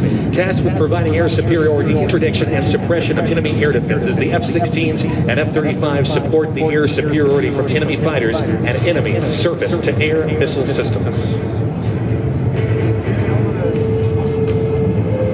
Viper, 1 in. Viper 1, Jedi, cleared hot, cleared hot, cleared hot.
On the A-10's previous attack, the enemy ground forces attempted to engage the low-flying A-10 with a surface-to-air missile. The A-10 defended against the missile with flares and departed the threat area unfazed. It's now up to the F-16s to find, fix, and neutralize, along with the F-35s, the enemy missile launcher before it can fire again. The aircraft utilizes advanced sensors and weapons, and the aircraft planned their attack.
Viper flight continues to engage the enemy combatants on the ground as Boar flight and Strike flight approach again from your left.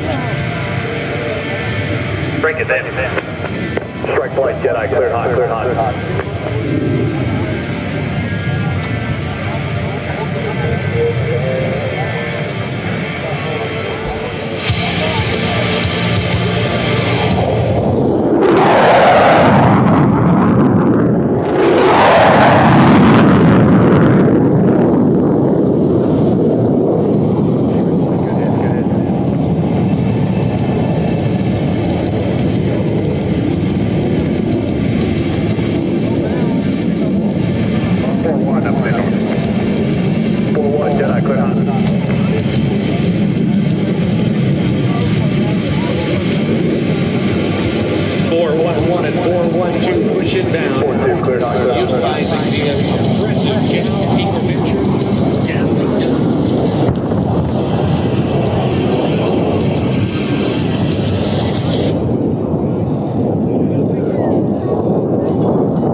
have stabilized the wounded in action, but the casualties need to be evacuated to a higher level of medical care. In this battle, the JTAG requests rescue from the HH-60 helicopters and escorting fighter aircraft to facilitate the medical evacuation of the simulated wounded personnel, as well as the pararescue team on the ground.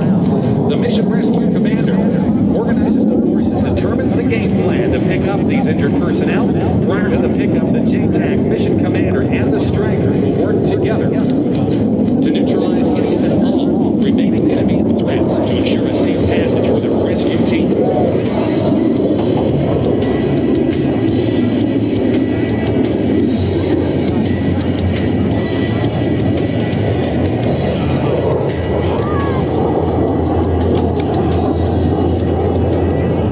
Escorted by the A-10s and the F-22s, the rescue helicopters give rise to the casualty pickup line. The rescue helicopter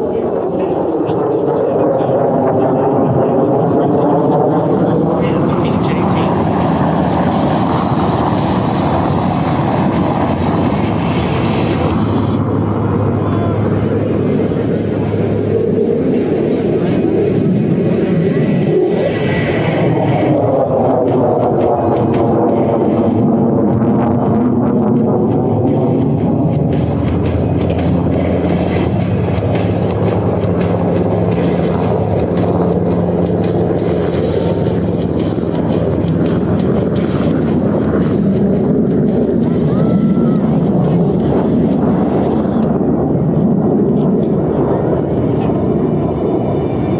After all of the injured friendly ground force members are safe in the helicopter, the HH-60 crew makes a call to the rescue mission package, and they egress the area with the fighters escorting above.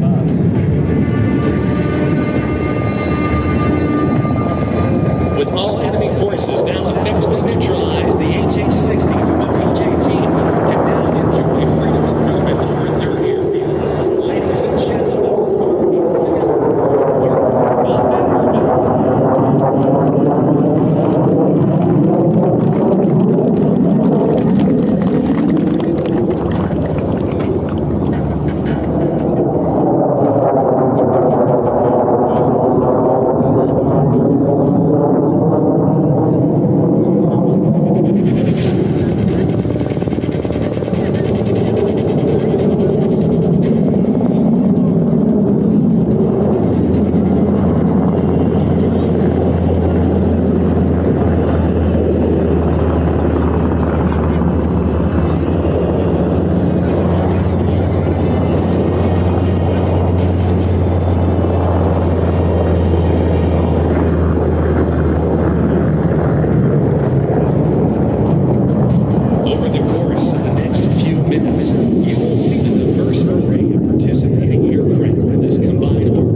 F-15E Strike Eagles, F-35 Lightning IIs, F-16 Fighting Falcons, and the F-22 Raptors as they approach in close formation.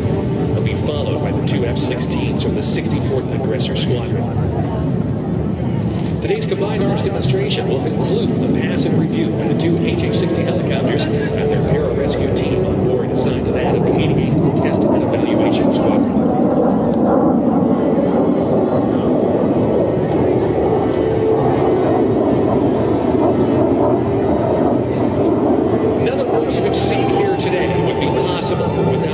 Continued support and partnership of this community and its citizens. These are just some of the normal operations that occur every day right here in your own backyard at Nellis Air Forece Base, the Nevada Test and Training Range, the world's premier proving ground for air, space, and cyberspace lethality, where the mission is to develop airmen and advance warfighter capabilities through testing, training, and tactics development to dominate the multi-domain fight.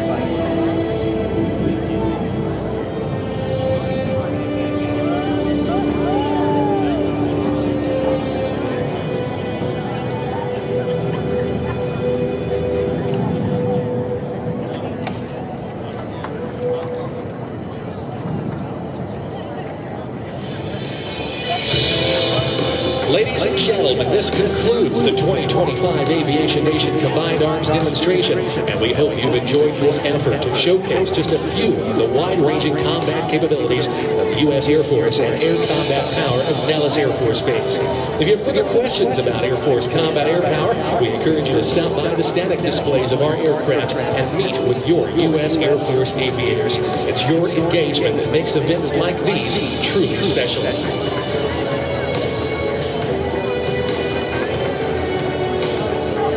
The aircraft participating as part of today's Combined Arms demonstration are now sequencing to land as they now work their way on initial from our right for runway 03 right. You will get the opportunity to see each of the aircraft as they come by this overhead break as they pitch to land.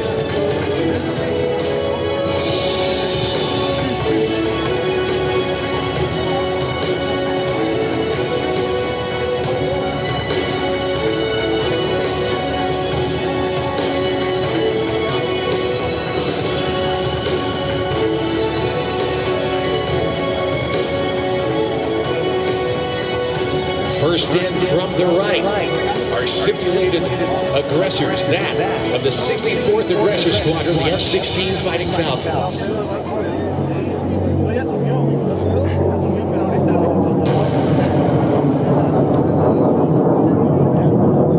They are followed by the F-22 Raptor Air Superiority Fighters.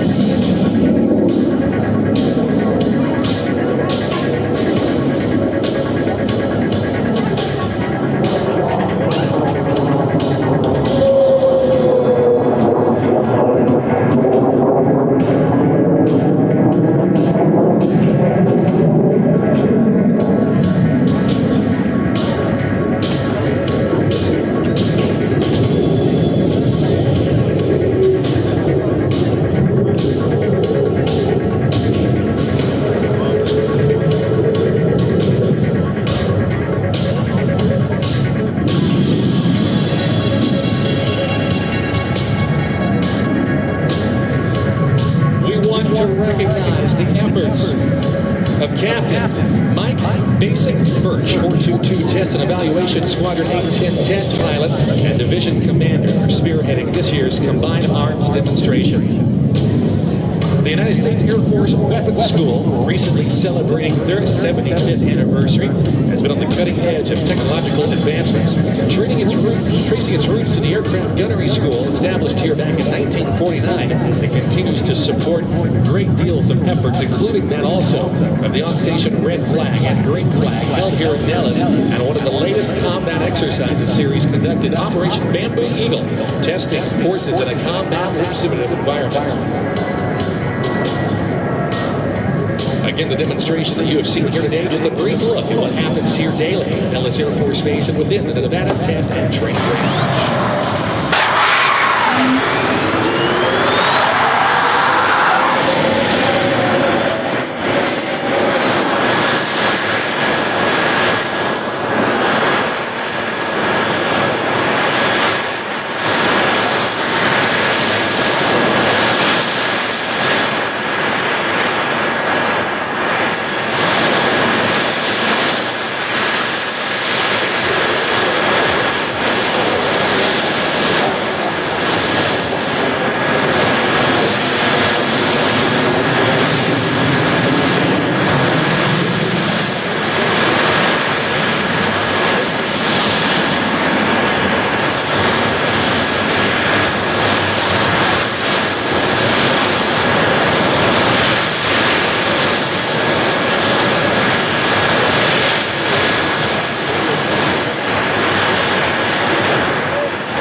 2,000 feet per minute. Only around right in here does he reconnect with the air. Those wings doing what they do. He flies out of it with just about 500 feet to spare. Ladies and gentlemen, please welcome to our show, the Aviation Nation, Mr. Up and over the top. Now, as I mentioned, one of the most accomplished aerobatic pilots any place, and by far one of the most friendly. He has incredible credentials as a coach, as a formation pilot, and a solo aerobatic performer as he completes this maneuver.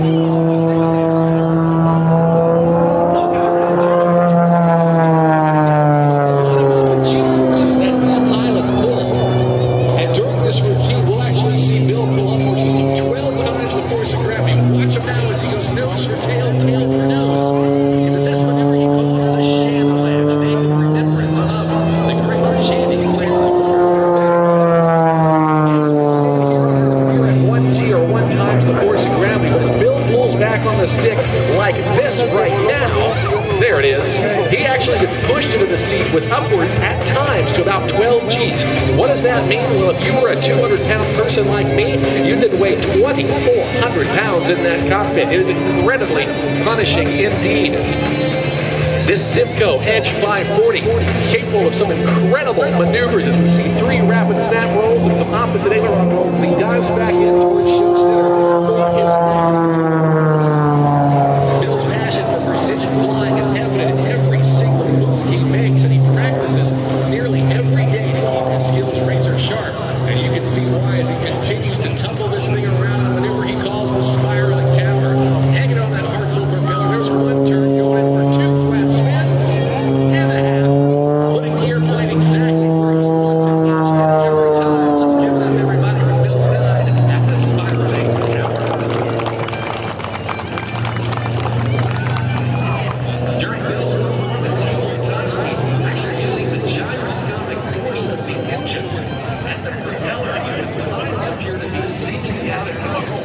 There are moments when he's along the ride. He knows exactly what he's right input. Speaking of flight output, taking control flight once again. Pushing himself and this aircraft to the absolute limits. And now set up from the right. The slider. Let's take a look now to the right. As he dives in, there's speeds in excess of 220 miles an hour. Picking up our ship line, and now the forward stick rudder. Continuing to roll the airplane. There we go. There's the knife edge tumble.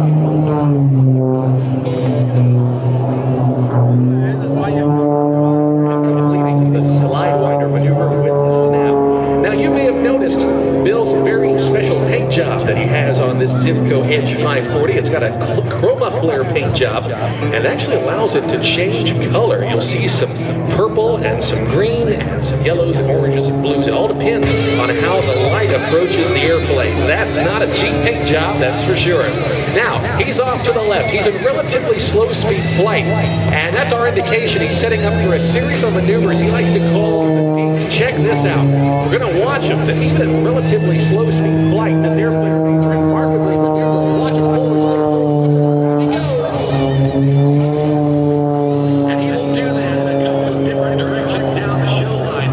Again, showcasing the incredible performance of one of the most sought after aerobatic model planes. Pulling back on the stick, watch as he uses the stick back onto his back right there. And it's flying right here up. He's full movement.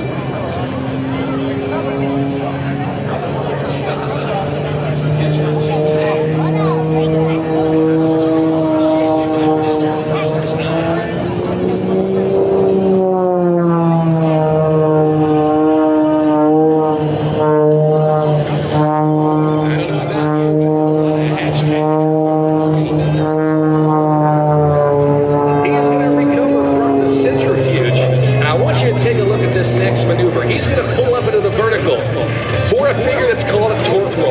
actually going to use the torque of the engine and the propeller, turning one direction with him turning the opposite direction to, in fact, hover this aircraft and stop it in one spot in the sky. It was a maneuver first invented back in 1972 by the great Charlie Hillard. As he backs it up, there's 50, 60, 70 miles an hour in reverse. What do you think about that, Nellis Air Force Base? Let's put our hands together for Bill Stein and the torque roll.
Air Show Sword of Excellence, the 2021 recipient of the Art Show Memorial Showmanship Award. And it was also in 2015 that he was inducted into the CAD Air Show Hall of Fame for his contributions as a pilot with the world-famous Red Baron Pizza Squadron. Setting up now, this is a maneuver he calls the Wooey Tumble.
Stein, again, a legend in our business, surface-level aerobatic performer, in case you haven't mentioned, and at times will be down at, well, we like to call jackrabbit-scaring altitudes, but right now, he is setting up for a tribute, a maneuver that makes the Edge 540, again, one of those most impressive aerobatic aircraft. It's his salute to an aircraft that's about to be retired in a few months. It's the A-18 Harrier 2. This is the Harrier pass. Take a look as he slows this thing down to as slow of an airspeed as possible. Not as much wind at altitude here today, as he now tracks across the ground at about 10 or perhaps 15 miles an hour.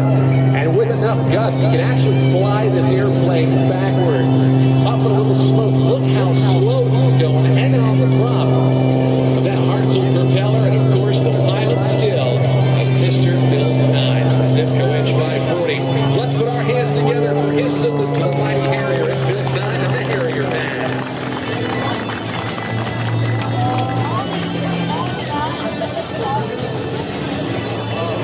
Bill would like to thank his sponsors.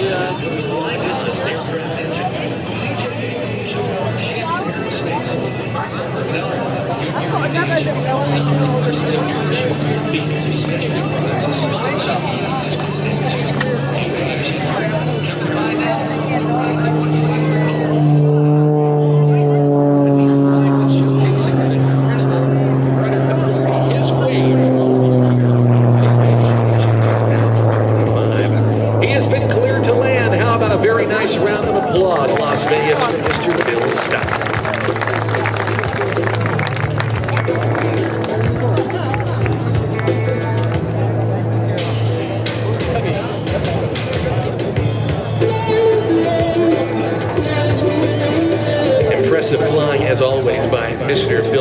always a pleasure to work with him at the air shows across the country. Here's what's going to happen, everybody. We're going to get Bill Stein recovered, and we work our way to the backstretch of our flying display here today. And as Bill works his way in, we again want to say a big thanks to many of our partners who have stepped up to be part of this air show and supported this weekend for all of you to come out and enjoy it. We want to say a big shout out to the Formula One Las Vegas Grand Prix. They're located down by the Inspire exhibit. That's located down the air show green. Stop by, say hello, and check out some F1 setup down in that direction. Also, some big thanks to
It's only 11 o'clock. I was going on.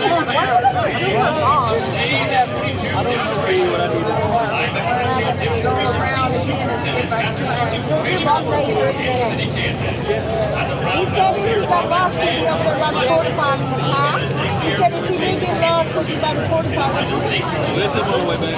No, porta potties. The first one. Okay, well, y'all can say that's why you do something. You're not working right here.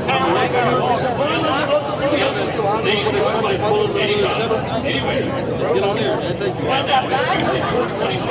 talking about the walking road and wait. And then wait for them. But I don't know where to go. That's it. All right.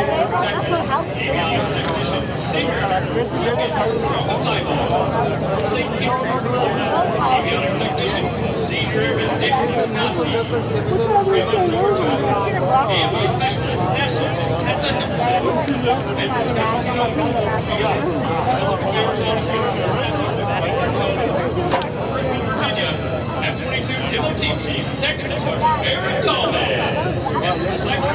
Our safety officer and combat ready flight pilots. You know, it's coming this way.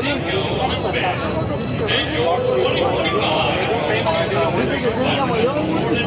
Pero ya cambió de color, ahorita anaranjado, rojo, verde. Pero cuando lo hablaba cambiaba de color, no de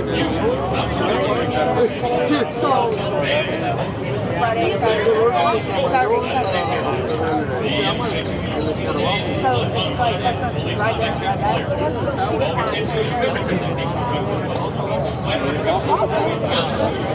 right on the board light. There's a bridge right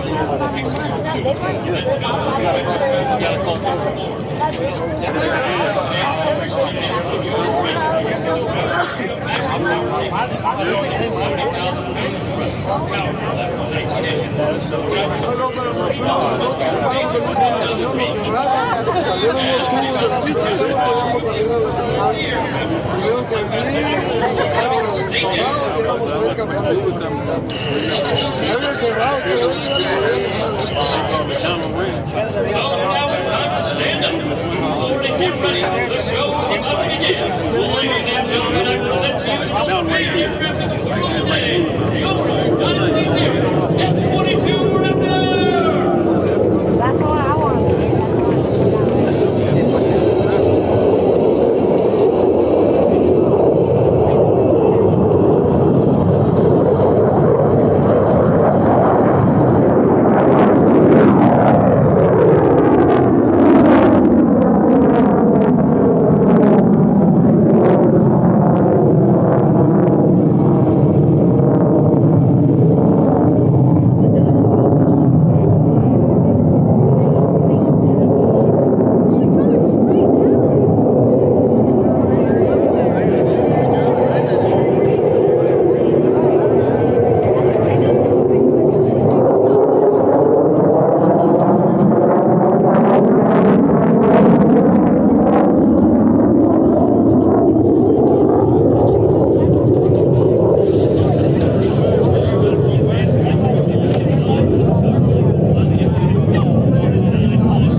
The F-22 possesses the ability to point its nose at closely as the aircraft pulls to the vertical and executes a 360-degree aileron roll. At altitude, the jet will flip backwards and level off and execute an immediate 360-degree flat turn, then reverse the turn in the opposite direction, all at under 3,500 feet of altitude and under complete control.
Straight up into the vertical and brings his throttles to near idle. And then under complete control, the F-22 Raptor will actually slide backwards.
roll inverted in preparation for the ski pass reposition and a high-speed pass, showcasing just a fraction of the aircraft's super cruise and new speed capability. Ladies and gentlemen, prepare for Freedom's Thunder on the high-speed pass.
Ladies and gentlemen, I would like to take a moment to describe the unique history of what you are about to watch. In 1997, the leaders of Air Combat Command assembled a select group of retired military and civilian performers to celebrate the 50th anniversary of the United States Air Force. In 2010, the Air Force Heritage Flight Foundation joined with the United States Air Force to keep this popular program alive. From this gathering was born the Heritage Flight, a unique visual representation of Air Force history from the days of the Army Air Corps to the present. What started out as a one-time event has grown in popularity and demand, and now Heritage Flights will perform at air shows and special events in the United States and around the world. Please turn with me now and watch this rare formation approach from the right.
Está bien, es bueno el show, más bien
Thank you, thank you. I'm here till Tuesday. Try to nail it.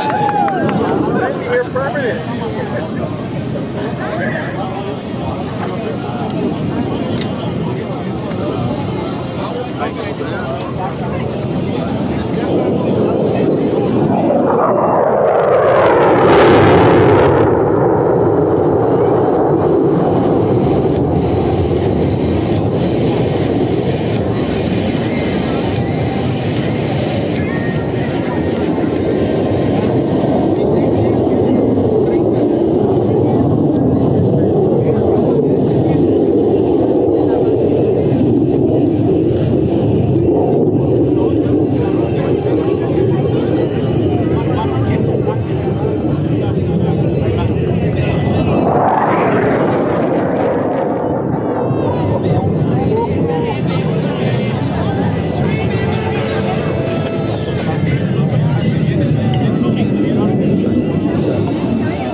Thunderbirds. In California, they got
Thank you very much indeed, ladies and gentlemen. All the way out in the line for Misty Air Force's F-22 Raptor.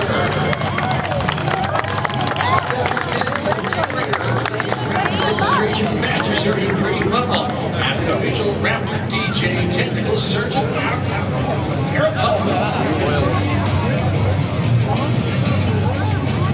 bringing some serious thunder to Aviation Nation 2025. Water trade analyst Captain Nick Lazarino. And again, we should go big wave as he makes his touchdown. And of course, also joining us as part of the U.S. Air Force Heritage Flight, the F-5 Tiger II, flown by retired Rear General Tommy Williams. Its call sign is Limiter. And it was the F-5 Tiger that actually was based here for many years, providing the red air and support of some of the red flags back you in. And of course, the red flag exercise providing some real-life combat environments. Implemented use of the F-5 for many years, and the exercise celebrating its 50th anniversary this year.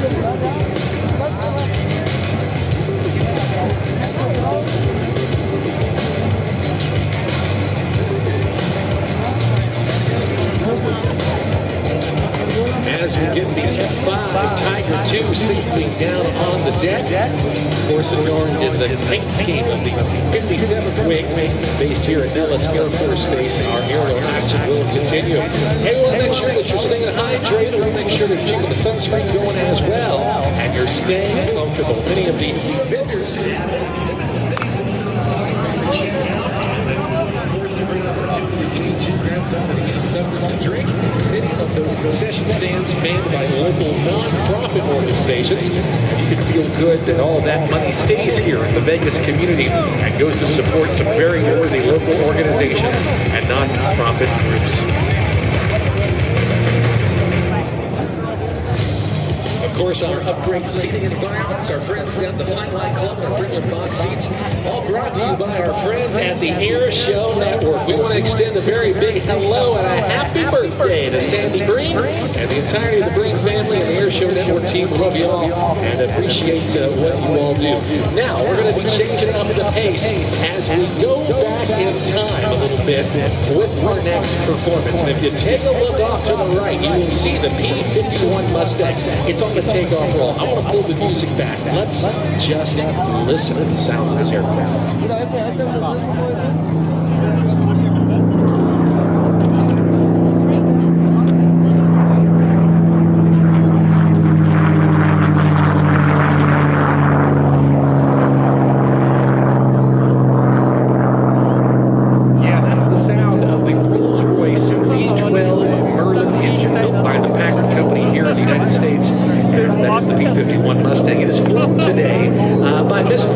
Benzing. She is flying this air racing P-51 that's known as Plum Crazy. And it was after World War II that many P-51s became available on the civilian market. You could actually buy one of these legendary Second World War fighters for surplus from the military for about $3,000 or so, maybe even less. Today, depending on their condition, they go anywhere from, I don't know, $3.5 to $5 million a copy. What an investment that would have been.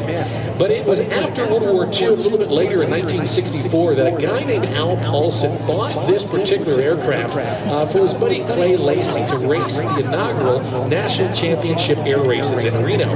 Al went on to become the founder of Gulfstream Aircraft, but he had a project, Al Paulson. He was starting a new airline with service to Hawaii, and he wanted some special purple paint to apply to his airliners, and he put in an order for 50 gallons of this purple stuff. Well, a couple of weeks later, the order arrived. There was a rounding error. They didn't ship him 50 gallons, they shipped him 1,500 gallons of paint. So everything in the hangars, to the ladders, to the tugs, became purple. So famous was this color that it later inspired a guy named Fred Smith, who went on to found a very small little shipping company that's now known as FedEx.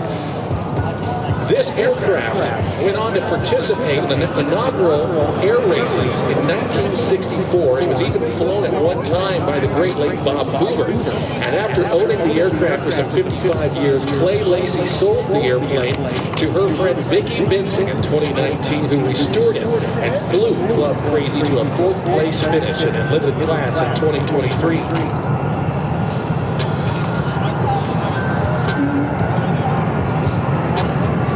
She is climbing high and behind us now to prepare for her air start, and we will listen again to the sounds of that 1,600 horsepower Rolls-Royce V12 engine.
took an aerobatic ride with air show legend Wayne Handley.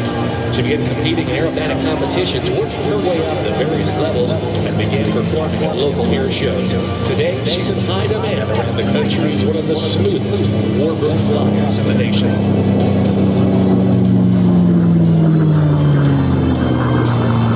Giving you a look at what this aircraft would look like at the National Championship air races previously held in Reno, Nevada, and the turn, high speed at less than 100 feet above the deck. In her first year of racing, Vicky was chosen as the Rookie of the Year, having won her first race ever. It was in 2015 that she became the fastest woman racer, setting a new record in the jet class, flying an Aero L-39 Albatross to some 469 miles an hour. In September of 2023, she flew this P-51 Plum Crazy to a fourth-place finish in the Covenant Unlimited class. She is the second only woman to have raced in the Unlimited class in the air race's entire 59-year history.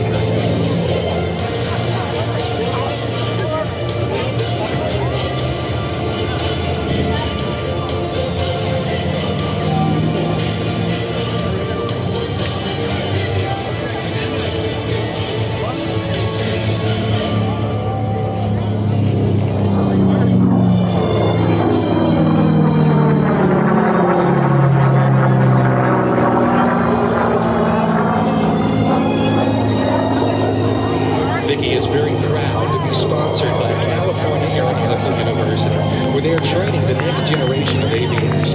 CAU students are on the fast track to rewarding aviation careers designed for efficiency. The bachelor degree program allows students to start flying in their first turn and complete the program in just 3 years.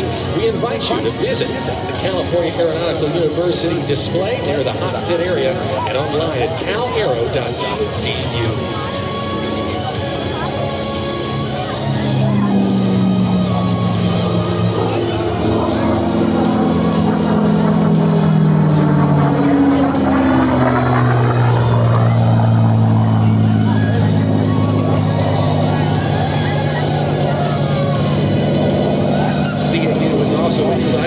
To serve as a partner university with United Airlines and several regional air carriers, offering CAU students a direct streamlined route to the airlines.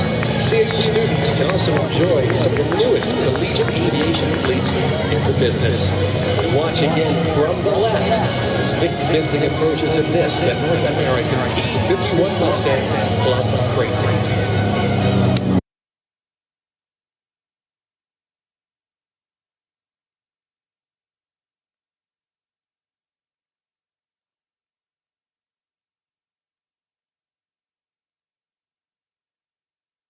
Present. A big round of applause for Vicky Benzing and the 8-point hesitation roll. This aircraft represents everything that is great about America. The ingenuity, the dedication, the determination to win that America had during the 1940s.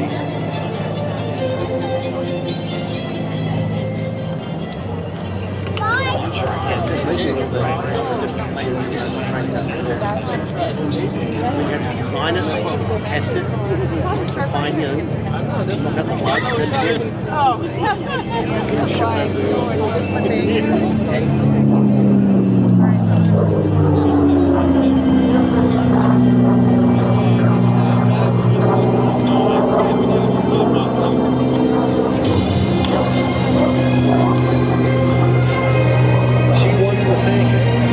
Aerospace Corporation, Concord Batteries, Tempest, Lime Aviation, Oregon Aero, Lift Aviation, Best Tugs, Best Method 7 Performance Optics, and California Aeronautical University.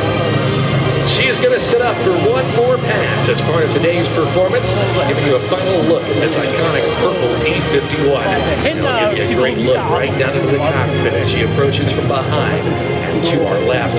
At some 350 miles an hour from the left in parade review as Vicky Benzing and the P-51 Plum Crazy.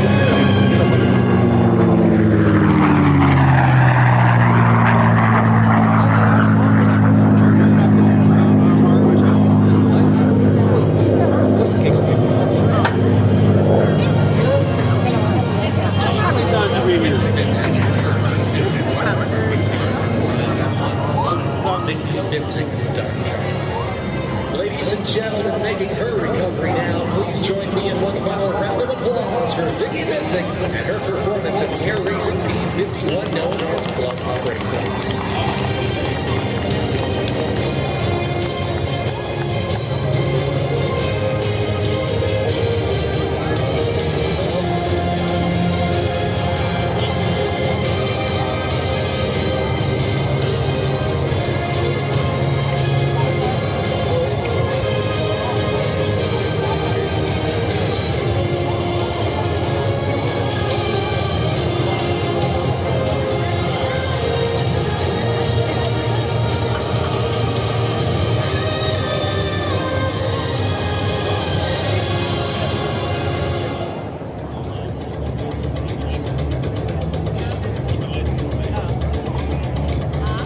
As we recover the P-51 Mustang to our right, we set up now for our final demonstration before we turn things over to the U.S. Air Force Thunderbirds at 3:35. Yeah, the Red Bull Racers. The Red Bull Racers.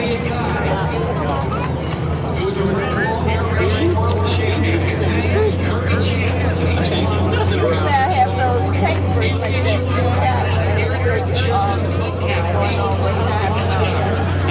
Oh, okay.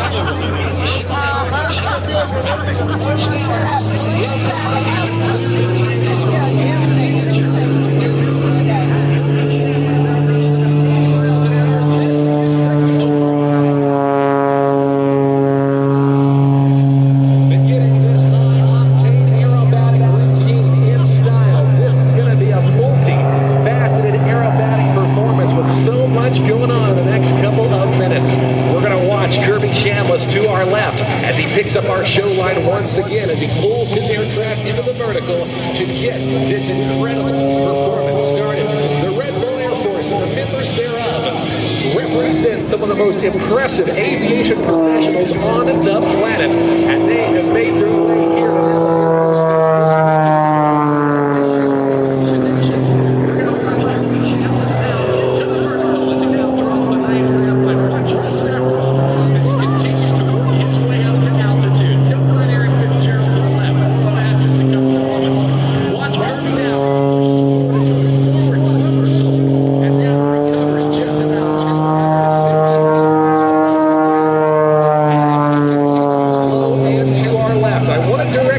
this high and overhead, where you will see that SoCal BO-105 helicopter. In just a few moments, we are going to be seeing two of our jumpers, that of Amy Shimalecki and Mike Brewer, and they're going to be jumping with what are known as swoop chutes, and we'll be deploying around the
using a series of panels that actually allows him to have flight controls to roll and pitch and do some incredible things. These type of wingsuits can actually garner that about a 3-to-1 glide ratio. They can actually track for miles and miles. There's a recent video on the internet of the Red Bull Air Force jumping out of a 617 where they came out the back, deployed the wings, and actually went up. Look that up when you get some time. Sean McCormick continuing to work his way down, and if you look very closely, you will see a couple of flaps dangling in the wind. He unzipped what he did of those panels that we were talking about to give a little more maneuverability, and he's going to be working his way in from the left into our landing area.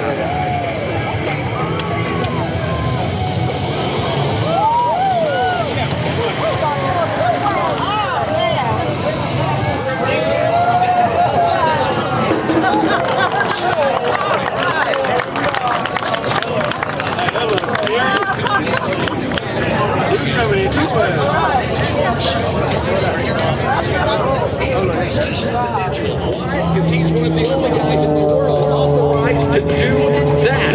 Fly aerobatics in a helicopter as Kirby Chambliss continues to corkscrew around with his stroke.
Members from a burning helicopter. And in addition to his air show and movie work, he flies UH-60 Black Hawks in firefighting contracts with the Forest Service battling forest fires in the western United States. He grew up near an airfield where there would be fire bombers there. He loved going to the airport, watching them take off, and it inspired him to become a pilot. And never his wildest dreams or even thought that he would be flying a boat at a field 105, and he came to do so upside down. We are seeing it all the time here today, ladies and gentlemen. Once again,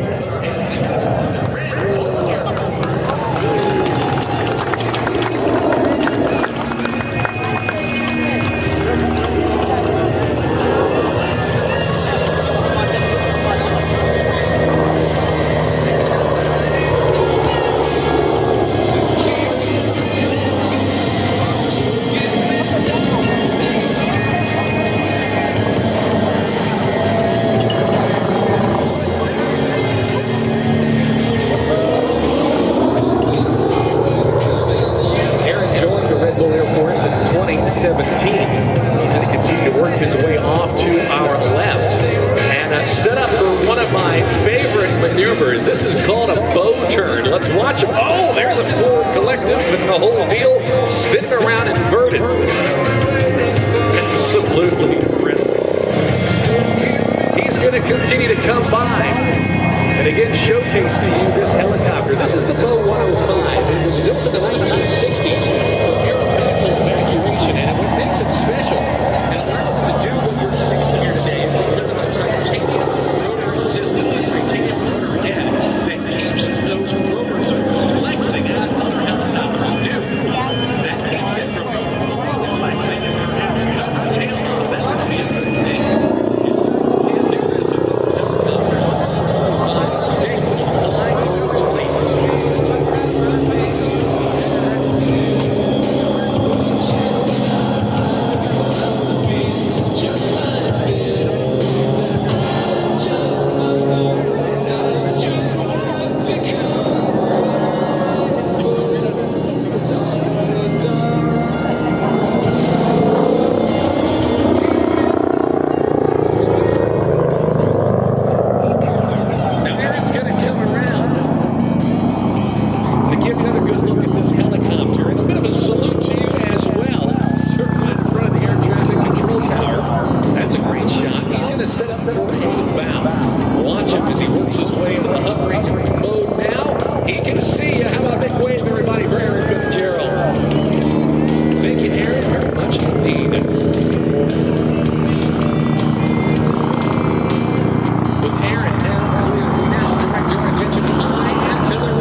And his introduction to aerobatic flight began quite by accident. When he was 21 years old, he was flying as a corporate pilot for a major hotel chain. And the chief pilot was a smart guy and said, "Hey, Kirby, if this jet ever ends up upside down with the CEO on board, we want to make sure you can turn it right side up without hurting everyone."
Kirby was recognized as one of the top 15 aerobatic pilots in the world, where he was asked to compete in the very first Red Bull Air race. He transferred his explosive, aggressive flying style to the racetrack, and today is a two-time Red Bull Air Race world champion.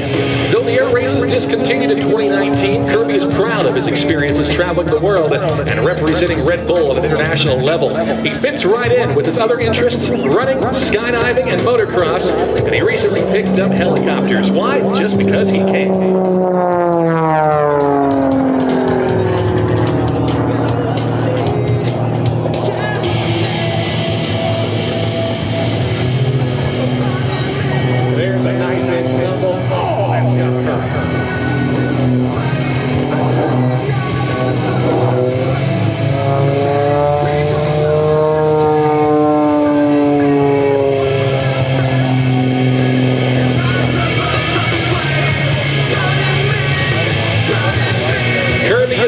going to set up and work his way into the freestyle portion of this aerobatic routine, going a bit off script to play with every inch of our aerobatic box.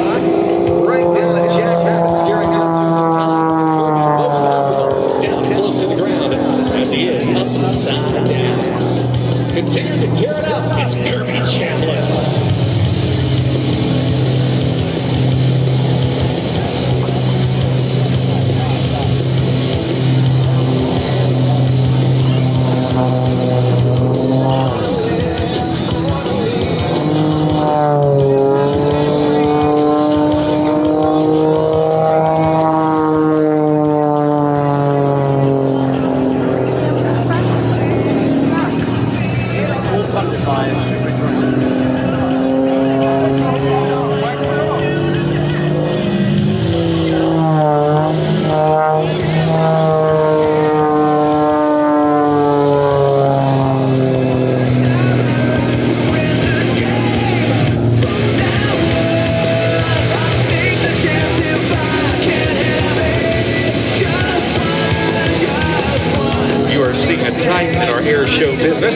Kirby, the 2022 recipient of the Art Show Memorial Showmanship Award, and the 2024 Bill Barber Award for Showmanship, two of the highest honors given to the Art Show.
Showcasing that Red Bull gives you wings. Ladies and gentlemen, for the 2025 Aviation Nation Air Show here at Nellis Air Forece Base, let's put our hands together for the members of the Red Bull Air Force.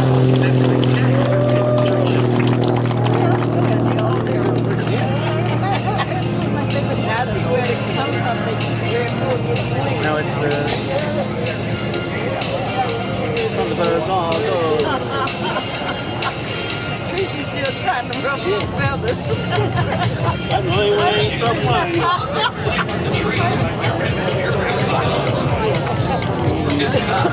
Run out He's got a billion cans of Red Bull. Probably put the billion cans of Red Bull. Probably more than that. Still ain't heard her way. I know she don't even, it don't work like it would now. Nobody cooked it.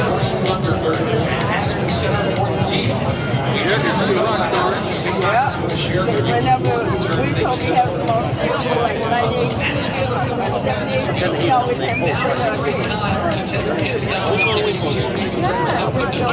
When I get off the work. It's right out there by my house. Because of a couple of minutes before it's over to them at 3:35 this afternoon. And of course, there's no question that there are many of you here with us today watching me at Curtis.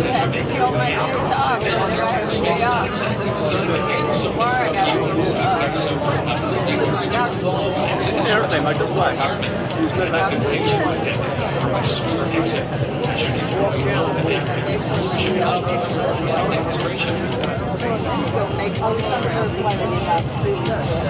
Thunderbird's about to start.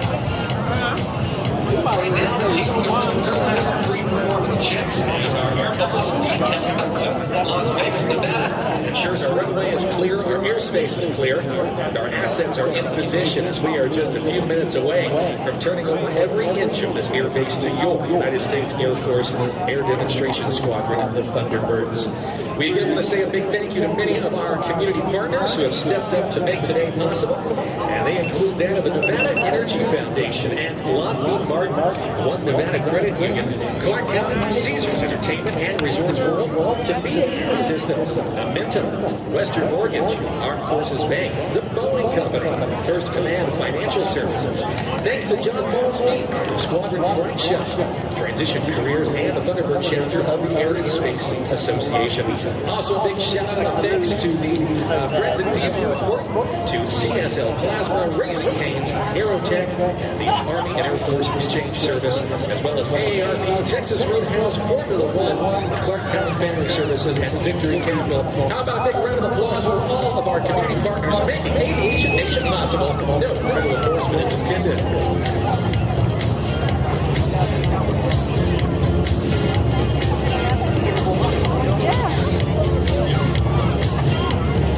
Little stroke on burnout by Curtin Chalice. Keeping the mosquitoes down. And our air boss, Kelly Hudson, is going to work to launch a couple of our warbirds. You can see the PBJ, the German Hellcat, and the Texan down there. They're going to be departing for home. We've got a couple of minutes before the Thunderbirds. But right now, we want to take a moment to recognize a couple of individuals who have dedicated their careers to safeguarding both those in the air and on the ground here at Nellis Air Forece Base. Fire Chief John Thompson, JT, and Assistant Fire Chief Gordon Benzing have a combined total of 85 years of service, embodying unwavering dedication that makes Nellis a beacon of safety and excellence. They have touched countless lives responding to emergencies. They have built a legacy of commitment, protecting not only American airmen and assets, but also those of our international partners and events like here at Aviation Nation. As they approach their retirements, we would like to recognize their efforts and express our gratitude for their 42 and 43 years of service, respectively. Ladies and gentlemen of Aviation Nation, please join me in congratulating Fire Chief John Thompson and Assistant Fire Chief Gordon Benzing.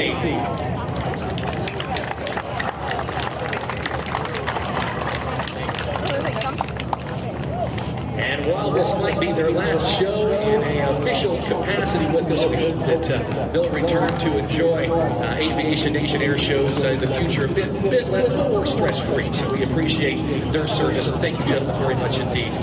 Appreciate everything that you all do. And please enjoy the well-deserved retirement. Well, we are continuing to count down the time to our Thunderbird flight demonstration. We're going to be launching the Warbirds now. These radial-engined aircraft. Great sounds around. Let's just listen as they make their departure.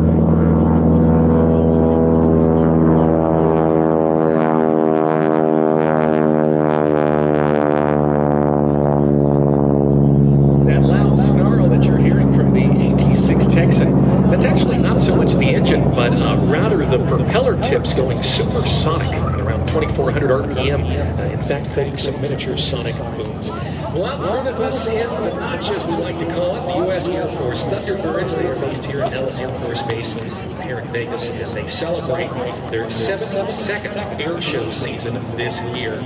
It's another monumental season for the team as they perform at over 30 show sites throughout the United States and Canada, and they are going to light up the sky. We're going to be back momentarily as they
I'm not.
Right.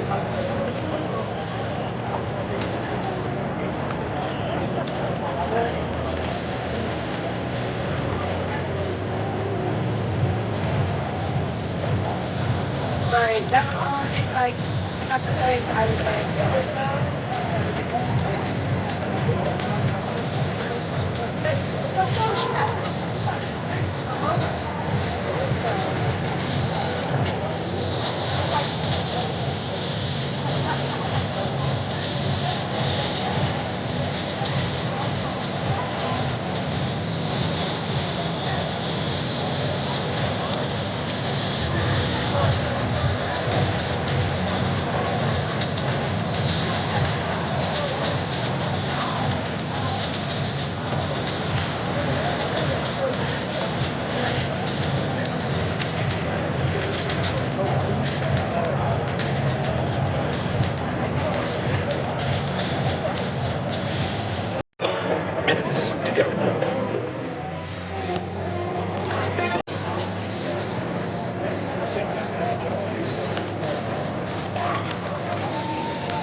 Well, ladies and gentlemen, it is now time that we turn things over to the team.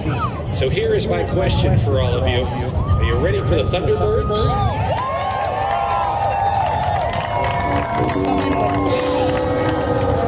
Yeah, no, not going to work. It is indeed their hometown show. And again, the beginning of the 2025 season. Let's show them a little more love. Are you, Vegas, ready for the Thunderbirds?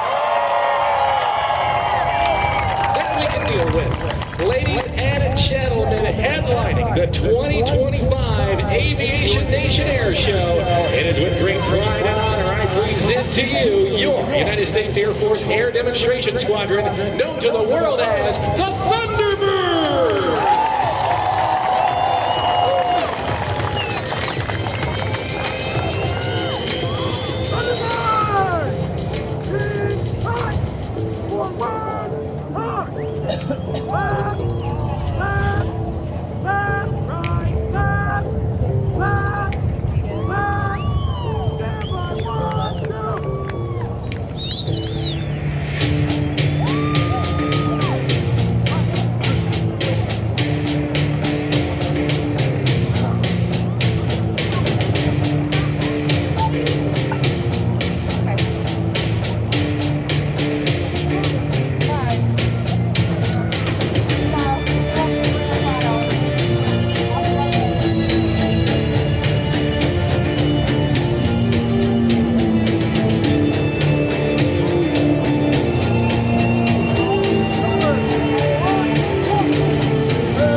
We are the warriors of the 21st century, a noble symbol of freedom and a tireless pursuit of excellence, an everlasting legacy of pride, precision, and professionalism of all airmen of the United States Air Force.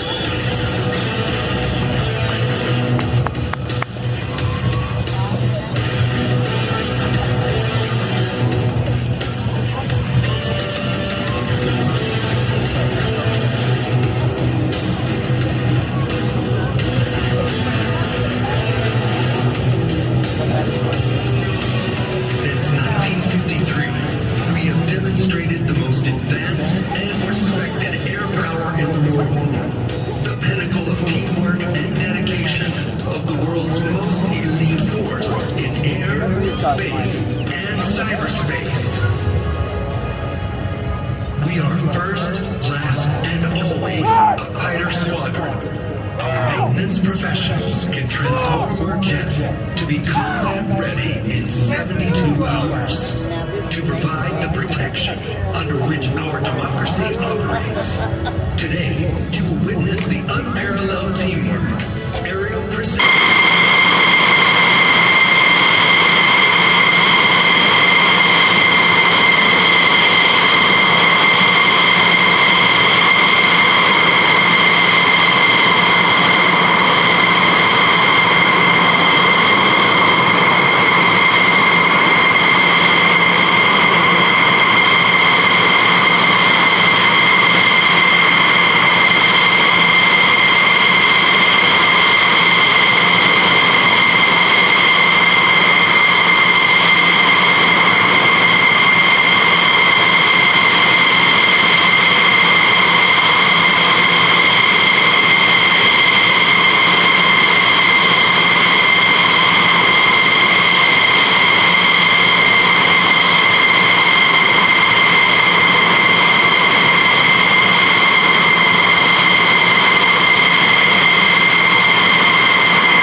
begin today's demonstration, the Thunderbird crew chiefs are already preparing for their recovery.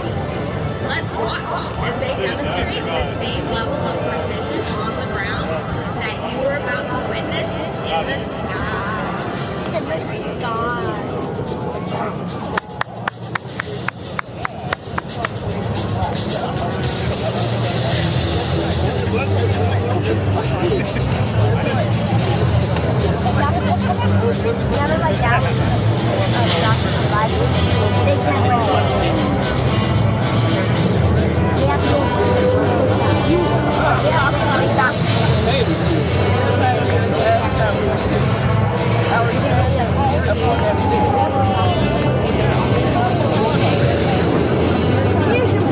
Here comes the first one, guys.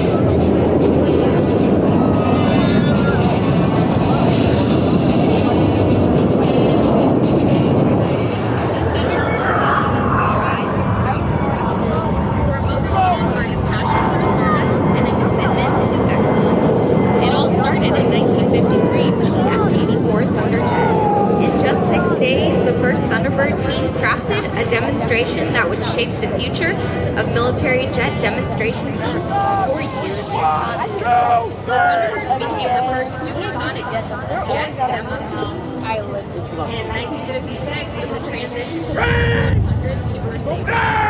In the early years, flying at supersonic speeds and creating a sonic boom was an accepted way to begin the demonstration.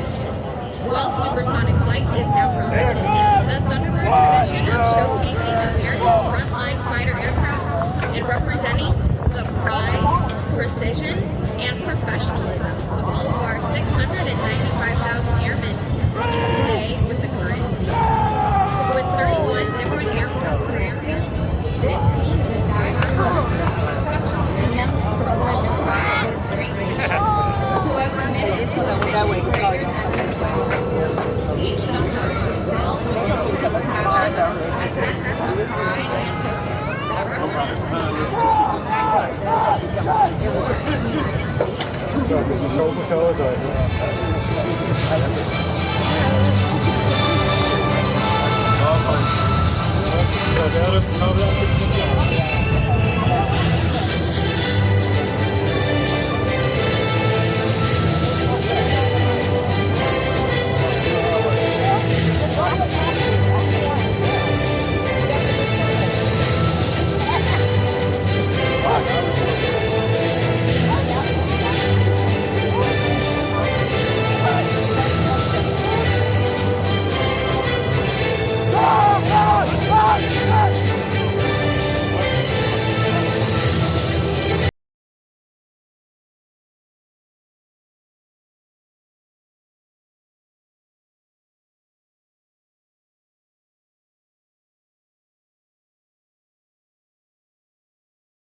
Please join me in thanking the true heroes of our team and of the United States Air Force for maintenance and support.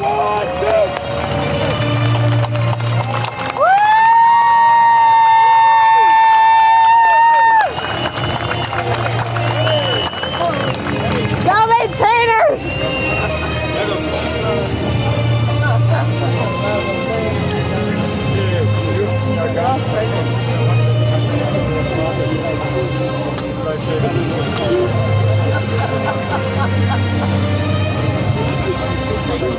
did on purpose. I know you.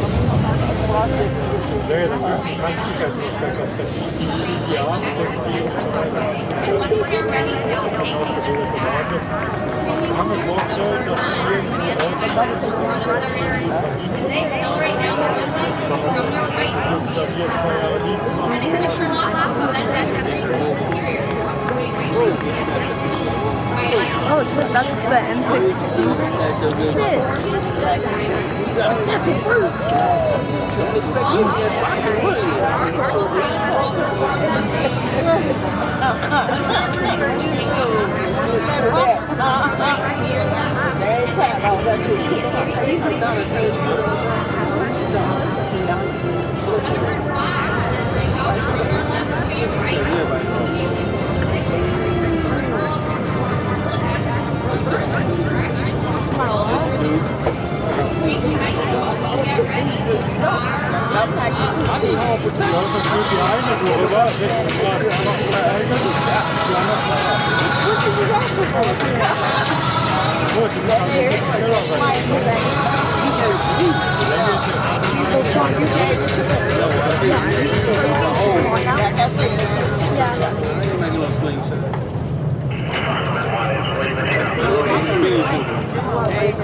I hear this every day of my life.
To the greatest nation on earth, America's own, your 2025 United States Air Force Air Demonstration Squadron from Nellis Air Forece Base in Las Vegas, Nevada, led by Lieutenant Colonel Nathan Malafa, and known to all the world as the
1954, the first solo pilot made their debut on the Thunderbirds, and in 1962, the opposing solo was added. Now, check 6 and welcome our current solo pilots, Thunderbird 5, Thunderbird 6, as they approach from behind and overhead for the ever-inspiring crossover bridge.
The maintainers.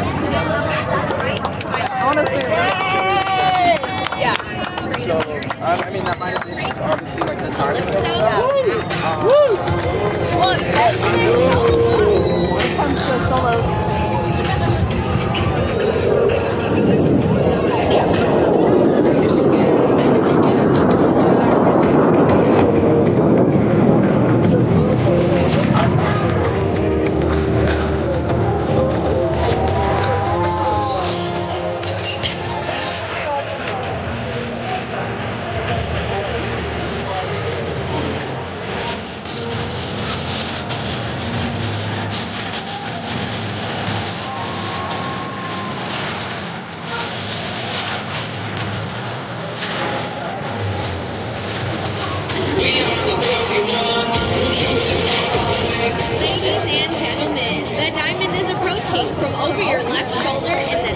Echelon formation. Watch as 1 becomes 3 with the echelon pass in review.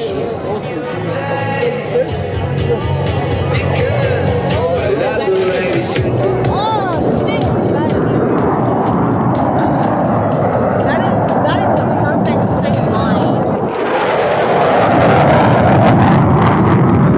Where'd the fourth one come from? Where'd the fourth one come from? With the sound of freedom.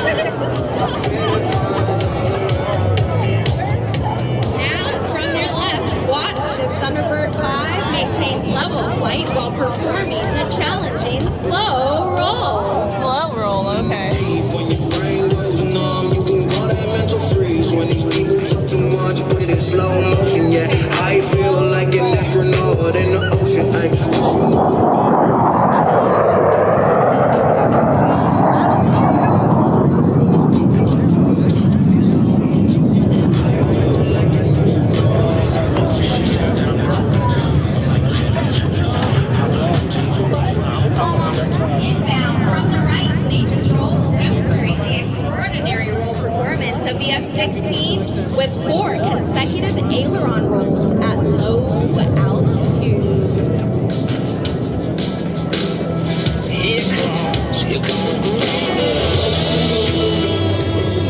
I love the music with this.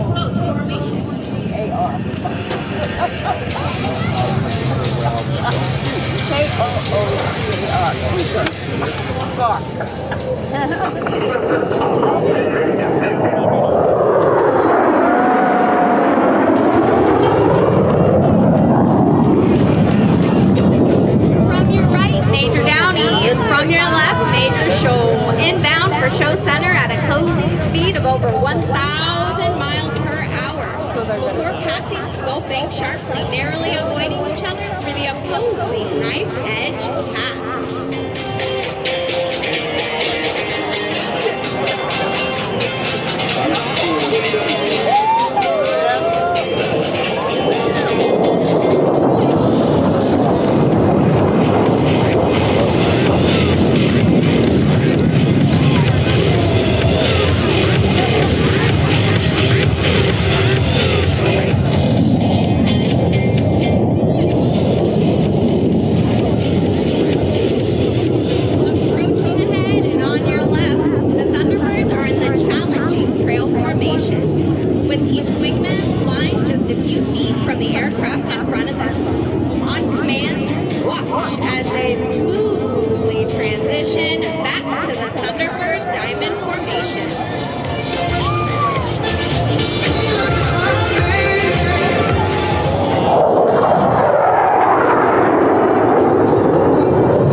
Thunderbirds 1 through 3 will pull straight up into the vertical and trail formation.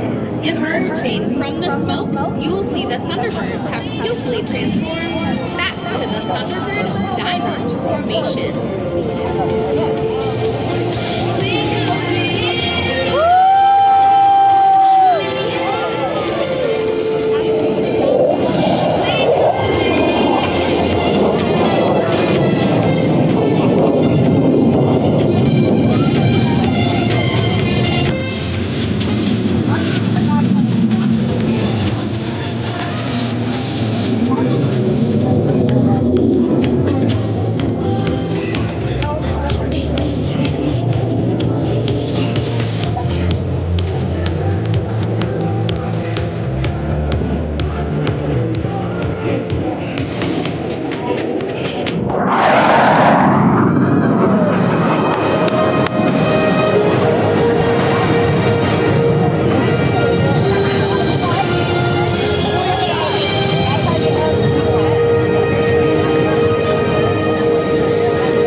you are watching today are in tight formation and at low altitude.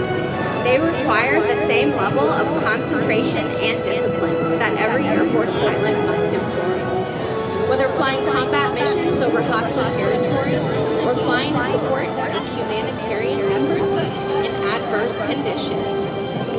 Now, Watts' Thunderbird 5 completes his rejoin with Stein to perform the low bomb burst.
Major Shoal will demonstrate the exceptional climbing performance of the F-16 as she climbs 3 miles straight up.